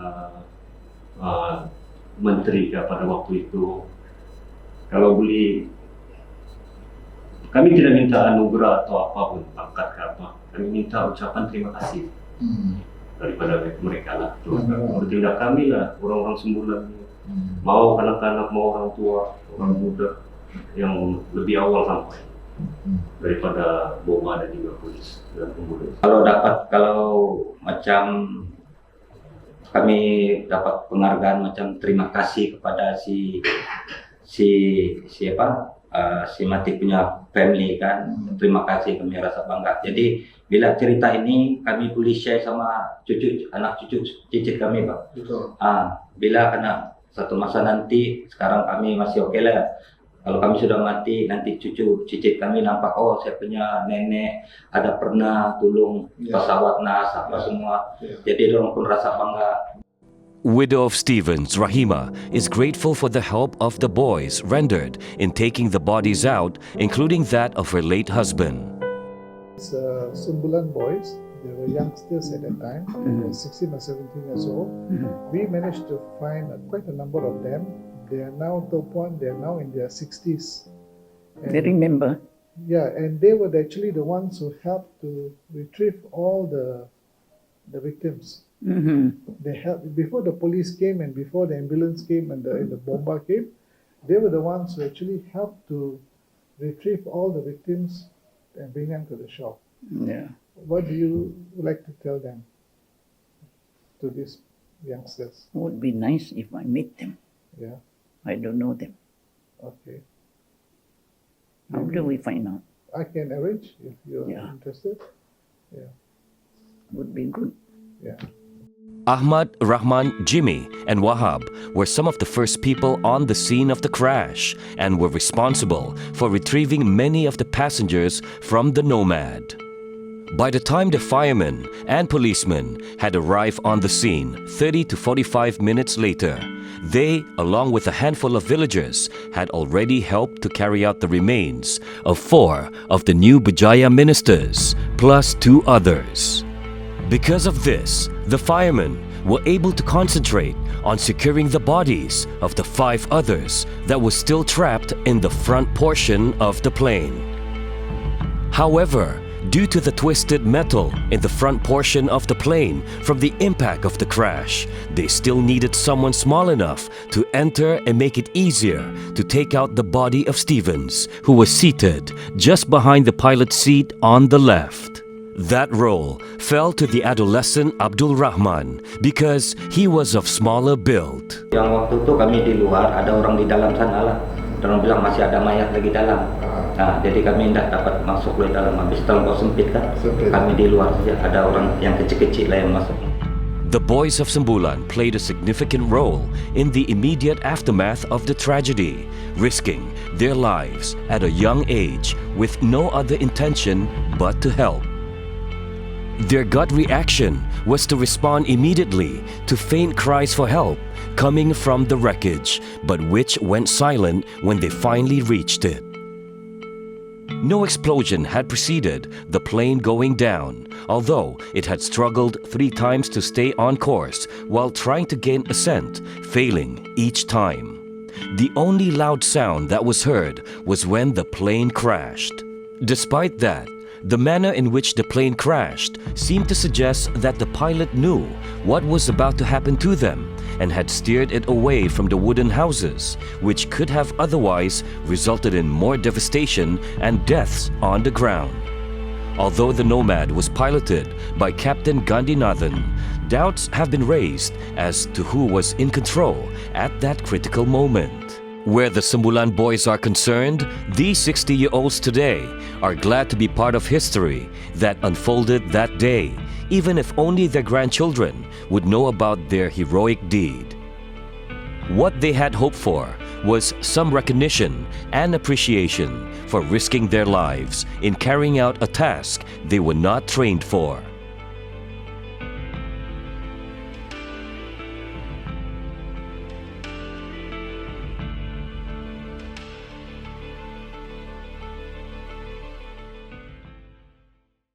In the next episode, we take a closer look at some of the information surrounding the air crash investigations, why the findings were not disclosed to the public, and much more.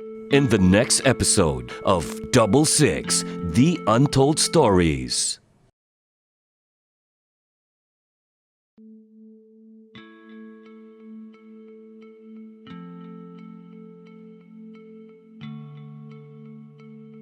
Following the 66 tragedy, 2 investigations were carried out, one by the Malaysian authorities and another by an Australian investigation team comprising the manufacturers of the Nomad from the Government Aircraft Factory GAF and the relevant Australian ministry to look into the cause of the plane crash.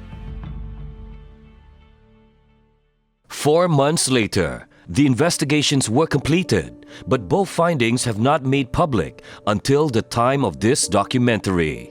Instead, the then Deputy Communications Minister, Muhammad Ali bin M. Sharif, made a statement citing human error and baggage overload as having caused the crash. The books and other literature talk about 1 of 4 possibilities.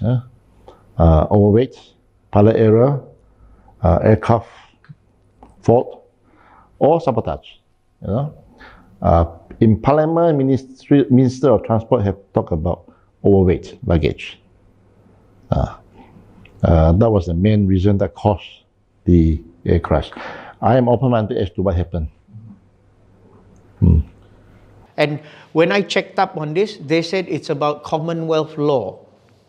Between the two countries, it's Commonwealth law, so they put it in sub-clause 2 or something. I read up all about it, and I said, well, it's so like government law, isn't it? So who am I to come and ask you against this government and that government?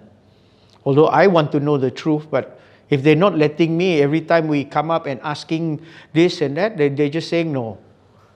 You have to go through this department, that department. So it's quite difficult for me also.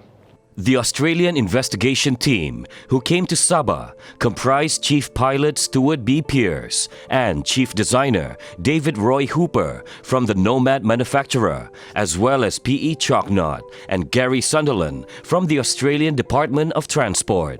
Ironically, 2 members of the 4-man Australian investigation team were themselves killed when they returned to Australia while testing a new version of the Nomad.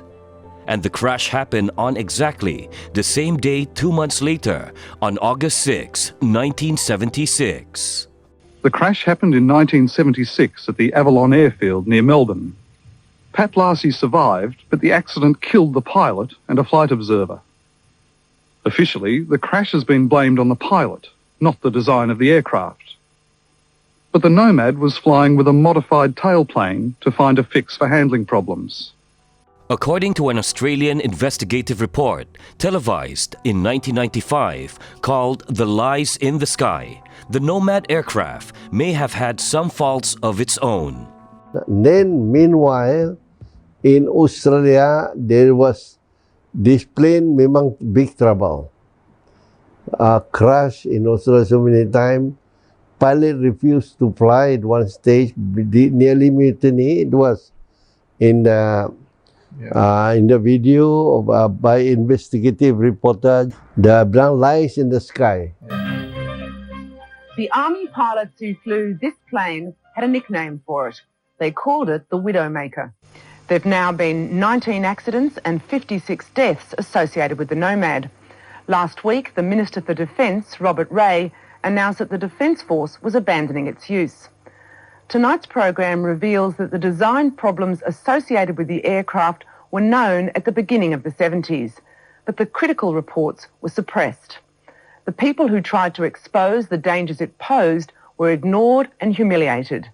As David Hardacre reports, the reasons for suppression were cynical and commercial. March 12, 1990 was a near-perfect day for flying. Yeah, I was up here working on the roof, and my wife heard this plane. It sounded queer. And I looked up, I could see him coming across the paddock there, and there was pieces floating off the tail section. And for a little while, he started to lose altitude, and we thought he was going to come down the paddock over there, but the last second it just nosed off and plowed straight into the hill. Station calling Mayday. Say call sign. There was no reply from the Nomad. The accident was sudden and catastrophic.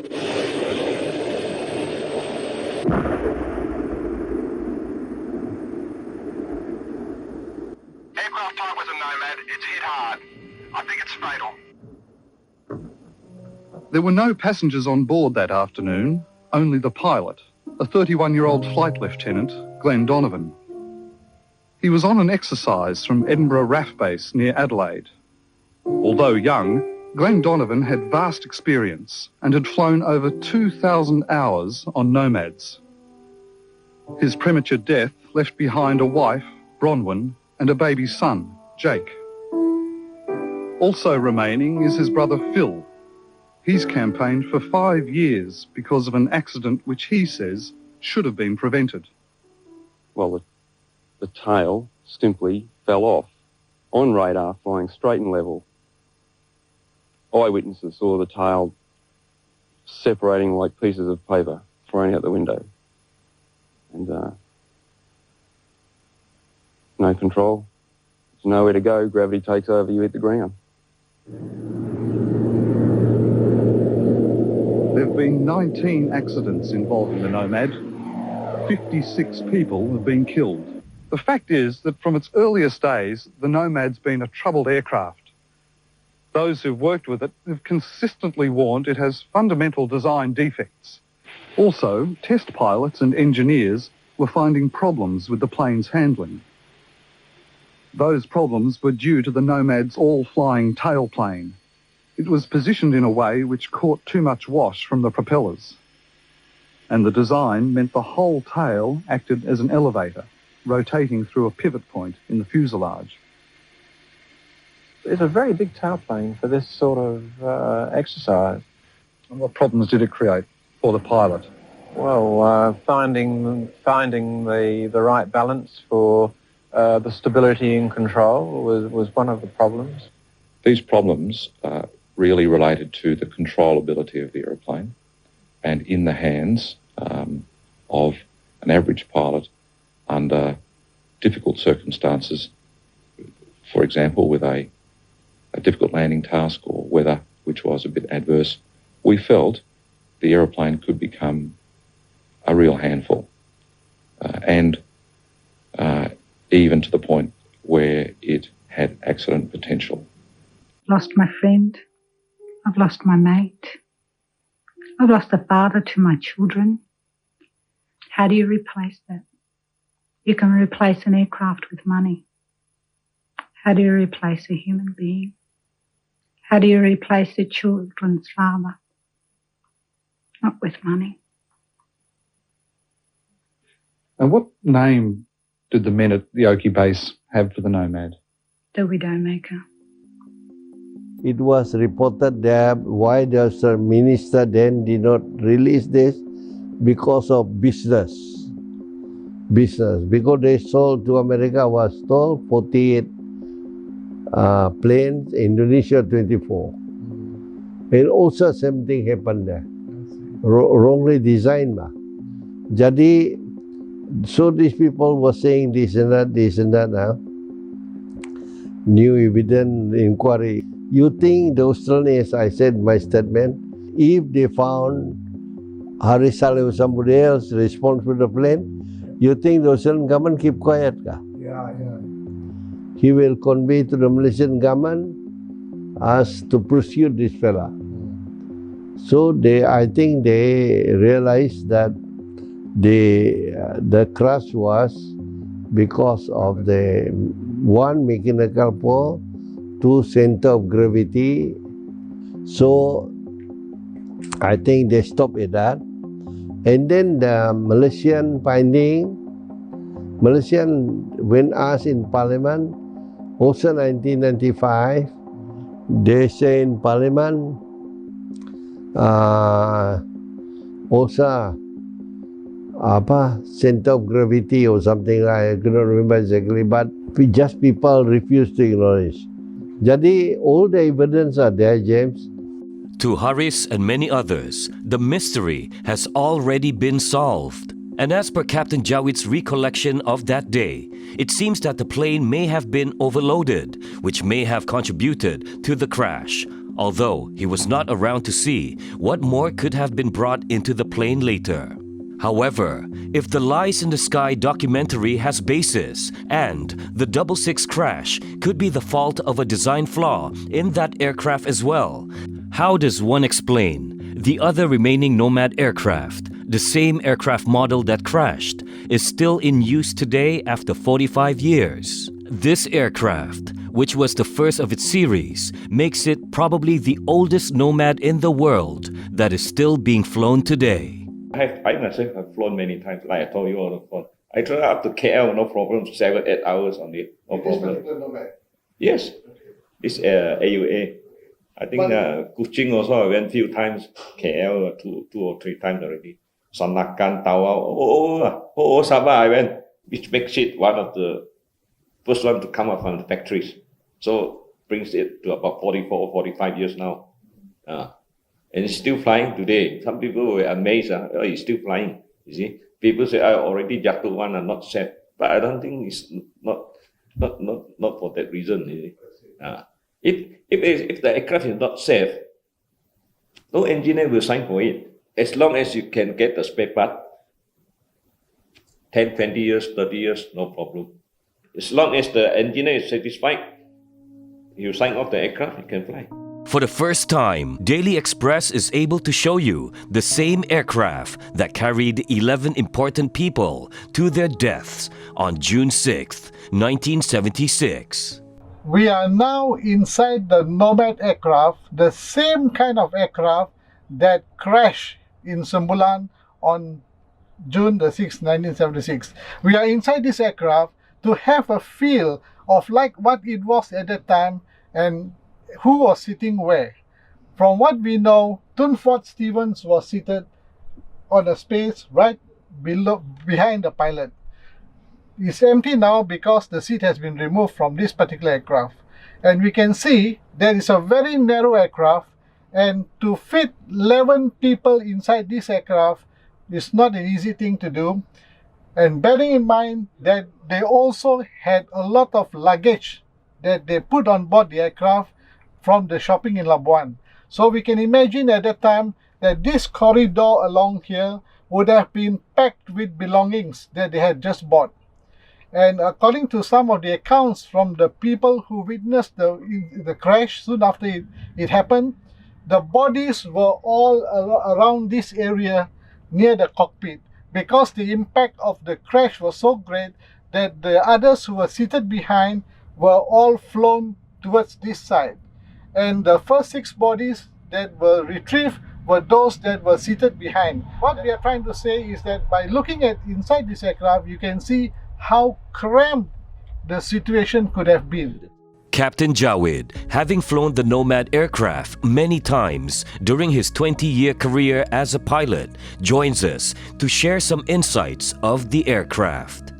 And is there any way of Captain Gandhi Nadan knowing at the time that he was about to take off about how heavy the plane should have been with all the goods that were supposed to have been brought into the aircraft? He would probably know, because he might have to use a little bit more runway for takeoff, you see. I see. Yeah, because the aircraft would, it would feel heavier to bring the aircraft up. Yeah, to lift it up. Yeah.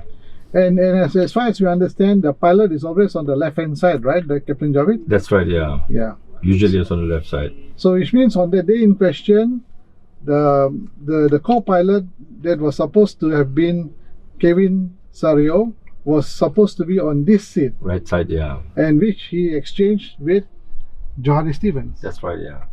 You can't really tell if it's heavy or not up in the air. Probably it will be a little bit slower, a little bit. But on the ground, you will know it when you are going to leave it up. They say that the plane was having a problem just on the last approach, and it was stalling.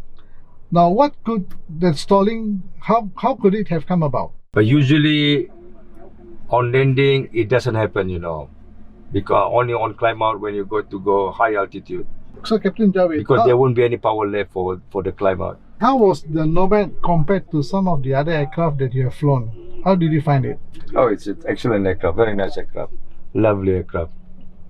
Now, let's assume that Captain Gandhi Nadan was steering the wheel, and at that time he had the prospect of trying to save the plane. Now, what do you think he could have done? Would he have been able to perhaps avoid the houses, or would he think that he would look for an opportunity to have a safe landing on the seabed? I think first thing he would have done was, to have control on the aircraft, because he was quite low at the time, and he was going down fast. Yeah, he was going down fast, and he was on final. Probably he was on short final, meaning around 500-600 feet. So he has to take control of the aircraft first before deciding what to do next in case of emergency, if he couldn't control the aircraft. But in this case, he has not, he didn't have much to maneuver, you know what I mean? Like he was too low, and suddenly this thing happened, and the next minute it crashed. Now, is there a possibility of the passengers, maybe perhaps being alive, if it had actually landed on water? Oh yes, yeah. Proper landing. Proper landing, yeah. Because they say the plane did have problems, and there were a lot of crashes involving the same plane in other countries with loss of lives. Yeah, but you see, when he took off from Labuan, there was no problem with the aircraft. Otherwise, tower would have been informed. So there's no way that Captain Gandhi Nadan would have not known that actually the fuel was not sufficient. He would have known. Yes, he would have known. Yeah, he would have known. So this adds to the mystery of why the plane went down. To know for sure whether or not mechanical fault played any part in the 66 tragedy would require the official findings of the crash investigation being made public. However, until today, it has not been the case. In the next episode, Daily Express reveals why the Australian National Archives has not released their findings, as well as the need for closure for the victims' families.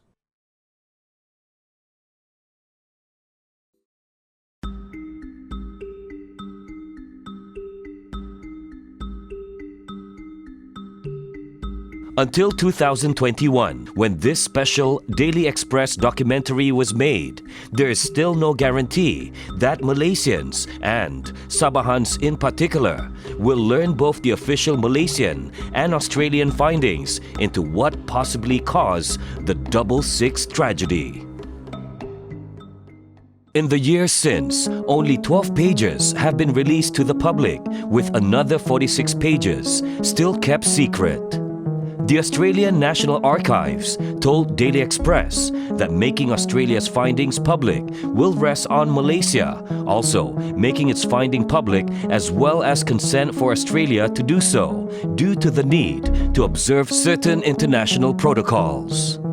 At the same time, they hinted of a request by a friendly Commonwealth government not to disclose the findings and the possibility even that some of the 46 classified pages in the report being missing.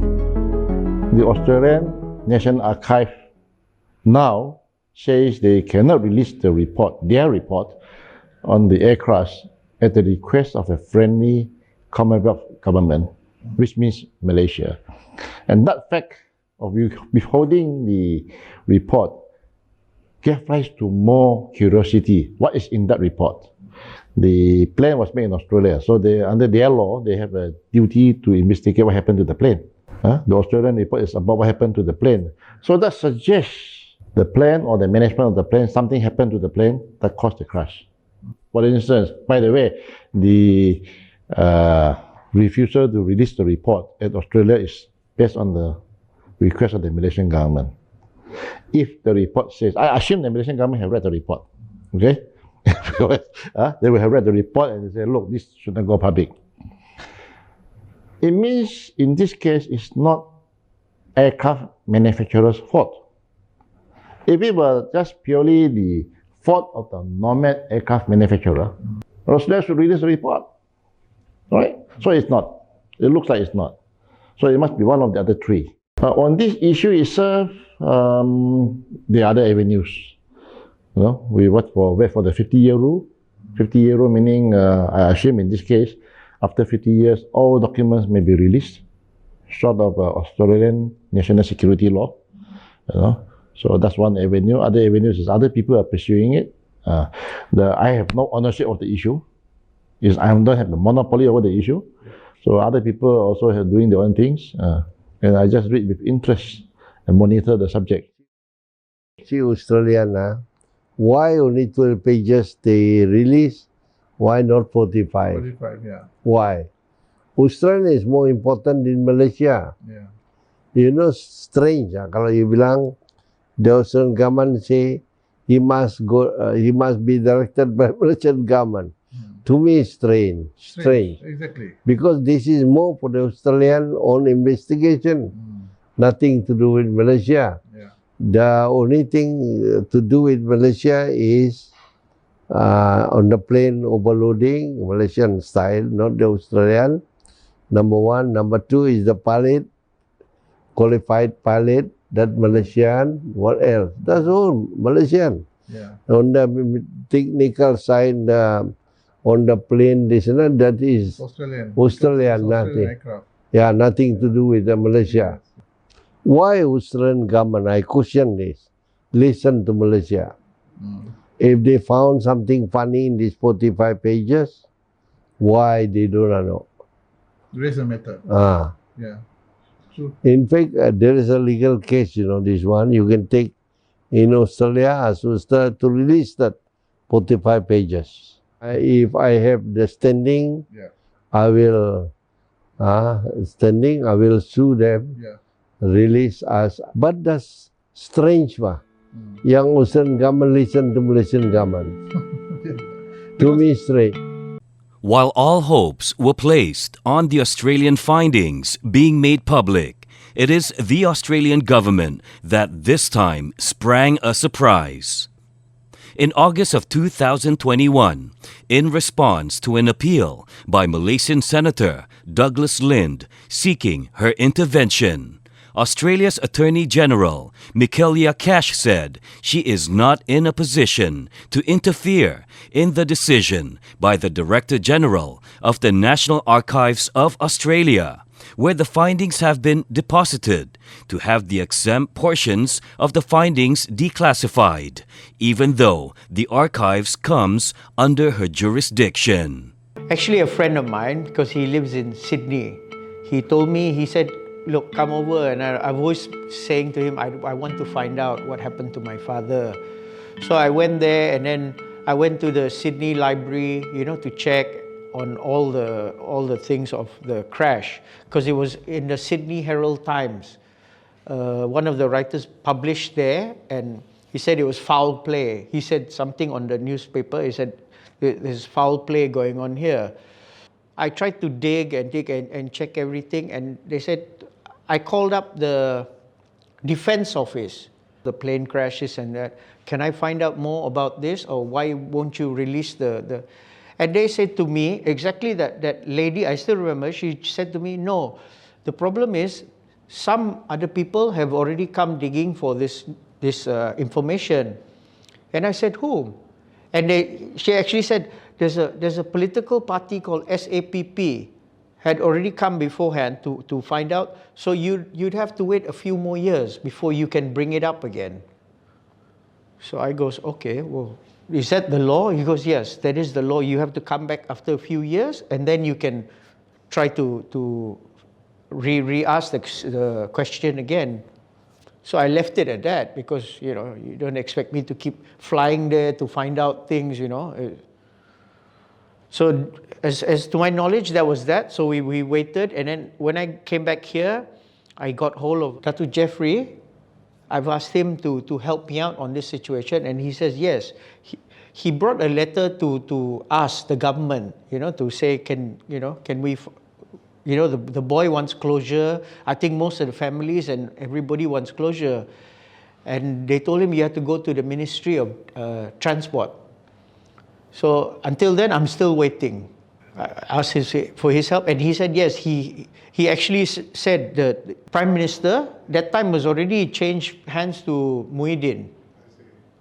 Asked the Transport Minister to get the go-ahead. So still waiting till then.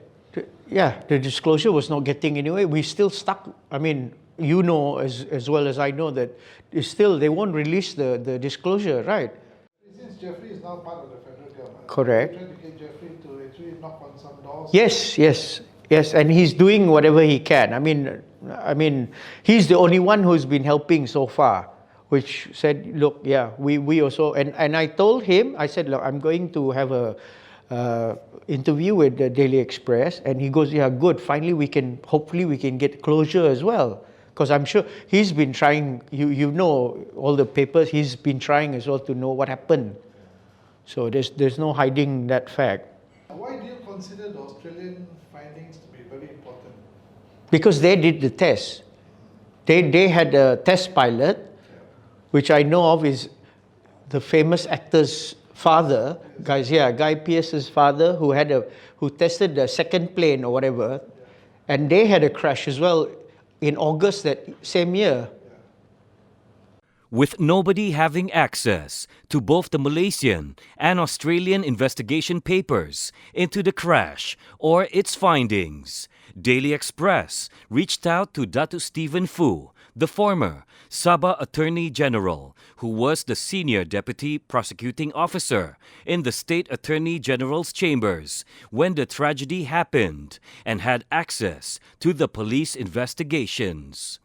He provided the following, in his own words, specially for this documentary, just a week before his untimely passing on the 3rd of June 2021. Here's what he said. The 666 tragedy was long closed until recently some politicians raised it as a controversy for their own political agenda. There was actually a full police investigation carried out, and the investigation papers were passed to SAGC for opinion when SAGC was still in charge of prosecution matters before the FAGC was set up to take over prosecutions in Sabah in 1977. I, as the senior DPP in SAGC, personally went through the IP and after discussion with the SAG Nicholas Fung and other colleagues, agreed with the police that there was no evidence of criminal sabotage nor evidence of conspiracy involved. Neither was there evidence of mechanical or electrical faults. It was purely due to overloading and unsupervised uneven loading.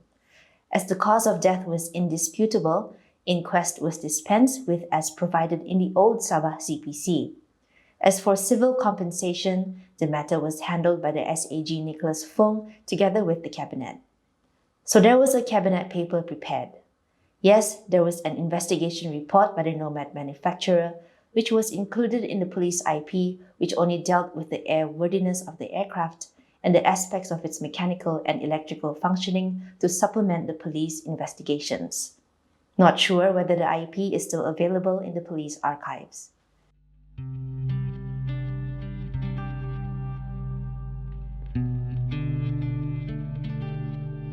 Everybody is very keen now, but we don't know how to start, where to start.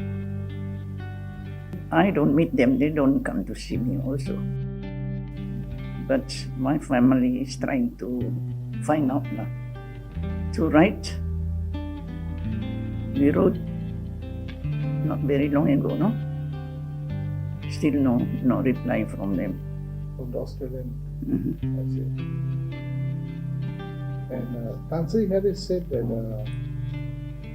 he will support any attempt by the families to take action against the Australian government to reveal the findings of the crash. We might try that now. But I must get the other families also, which we don't meet one another. Yeah. I know they are very want to do something. Yes. Somebody came to see me the other day. So I told him, just forget it now, too long already. No, he said. We are ready. Yeah, it's not fair to keep everyone waiting for so many years without any closure. So we have to try and get the government to be involved in this. Sure. That is, I don't know. It's quite tough, but maybe we should try to get the government to start again. Start again the process. Of see if they can do it or they want to do it. Let me speak to the others first. Yeah. So, Tupan, what you're saying is hopefully to try to get the government to release the findings, yeah? Yeah. But I think that if the initiative comes from somebody like you, Tupan, it carries a lot of weight. Yeah. Definitely. We'll do it.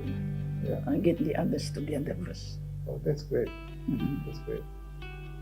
Nothing is too late for Tupan, because these are answers to which a lot of Sabahans are also good to know. I mean, it's so unfortunate it happened, and just imagine. I mean, what could have done for Sabah? A lot. He was prepared for that. I'm sure. My people, he always called my people. They need this, they need that. The kampung. I guess I just have to resign myself to that, because that time they were promising we will investigate, but up to now Still haven't heard anything about it.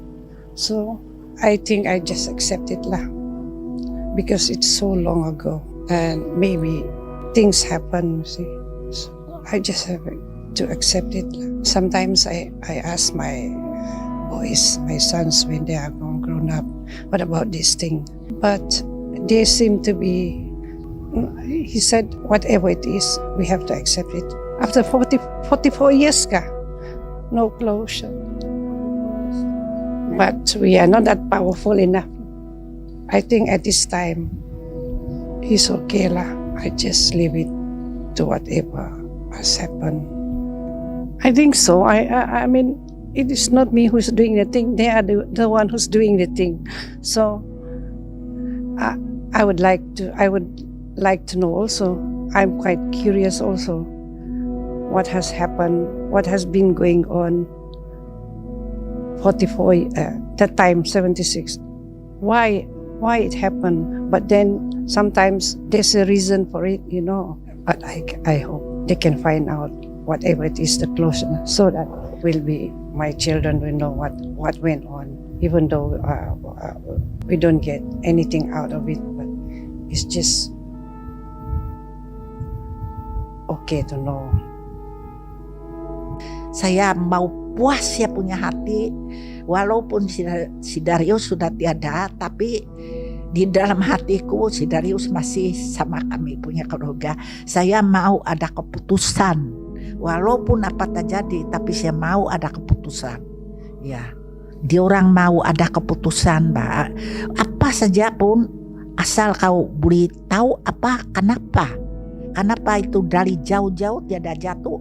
Kenapa 25 menit pandai jatuh? Nah, begitulah itu adik dia cakap. Tidak puas ya punya hati. Kenapa itu kapal terbang jatuh dari Labuan? Apa keputusan? Begitu. Kalau dia ada minum-minum itu, cakap lah itu. Menangis. Habis dia orang sayang di beladi juga. Tapi apa boleh buat lah. Sakit juga hati. Pasal saya kira mau sampai apa terjadi belakang hari, macam saya mau yang senang dan itulah. Tapi sekarang saya satu orang. Si Darius itu musim kami ada kedai di Kampung Air. jual icebox, jual TV, apa-apalah. Dia cakap si Darius kono yang beli barang banyak, dan itulah kapal terbang kena balat. Itu angkol saya. Sekarang masih lagi cakap, waras lagi dia cakap. Dia yang tahu apa macam itu kapal terbang kena jatuh. Dia semua dia tahu. Pasal dia engineer di JKR kan. Bukan itu karena bom itu, dia bilang bukan. Ada satu wire.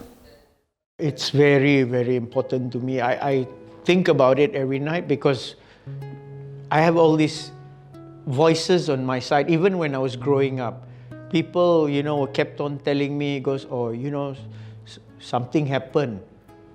When I was growing up as a kid, something happened to the plane crash, okay?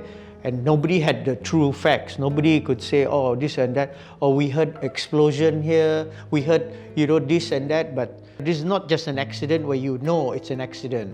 So, not knowing what happened to your father or your whatever, wouldn't you think like, okay, we maybe give these kids some counseling? Basically, Yayasan Sabah gave a scholarship because my father was this and that. But other than that, no. Maybe they should, give sort of like more like assistance. We lost our father. He was the bread earner in the family. What do you expect us to do with little kids? Why would they close up everything? Why don't they just open up in the beginning and say, oh, this is what happened, this is what... Then everybody would just say, okay, fine. But when you tend to close up something too much, that means you're trying to hide something. I mean, anybody would say the same thing. My brother is okay. My brother is okay. My sisters are okay. They also want closure. Not so much, but my brother always says that whatever is leave it. Don't want to. I say, you don't want to know what happened, but he said, well, it's 44 years now. Why bring it up again? But I said, I still want to do it because I need closure. Yeah, for me, I need closure. I mean, you don't know the real facts, so you cannot simply just point it to pilot error. Dead men tell no tales anyway. So we're just here to get the facts. And based on facts, fine. If you feel that the pilot made error, that's okay. But until today, we don't know. We just want to know when they have closure, whether that's the truth. That's about it. If it's a design flaw, yes, say it's a design flaw. We accept it, you know. But have the faith that people, they are mature enough to accept these things, but don't keep it a secret. Tell it and let the people decide by themselves. Don't decide for them. Correct or not? Anything, let the people decide. It's very unfair. Put it on the table and let's just see what actually happened. That's what we want, nothing else. The events of June 6th, 1976 has left an indelible mark on many families, friends, and Sabahans alike. 45 years have been too long a wait, and a cruel one at that for the families of the victims and Malaysians in general. It is now for the leaders in both the Malaysian and Australian governments to do the only thing that will satisfy the public, to get not only the full findings of the Malaysian investigations made public, but to also get the Australian government to release their findings into the tragedy as well. Failure to do so may lead ordinary Malaysians to believe, rightly or wrongly, that there is something in those reports which both the Malaysian and Australian governments don't want them to know. 45 years have passed since the tragedy happened, and when this documentary in 2021 on some of the untold stories surrounding the crash was made, the attendance of family members, friends, relatives, and concerned Sabahans at the yearly event to mark their untimely deaths has been decreasing with each passing year. Perhaps it's because there has been no closure for these families. Some have passed on, while others have migrated.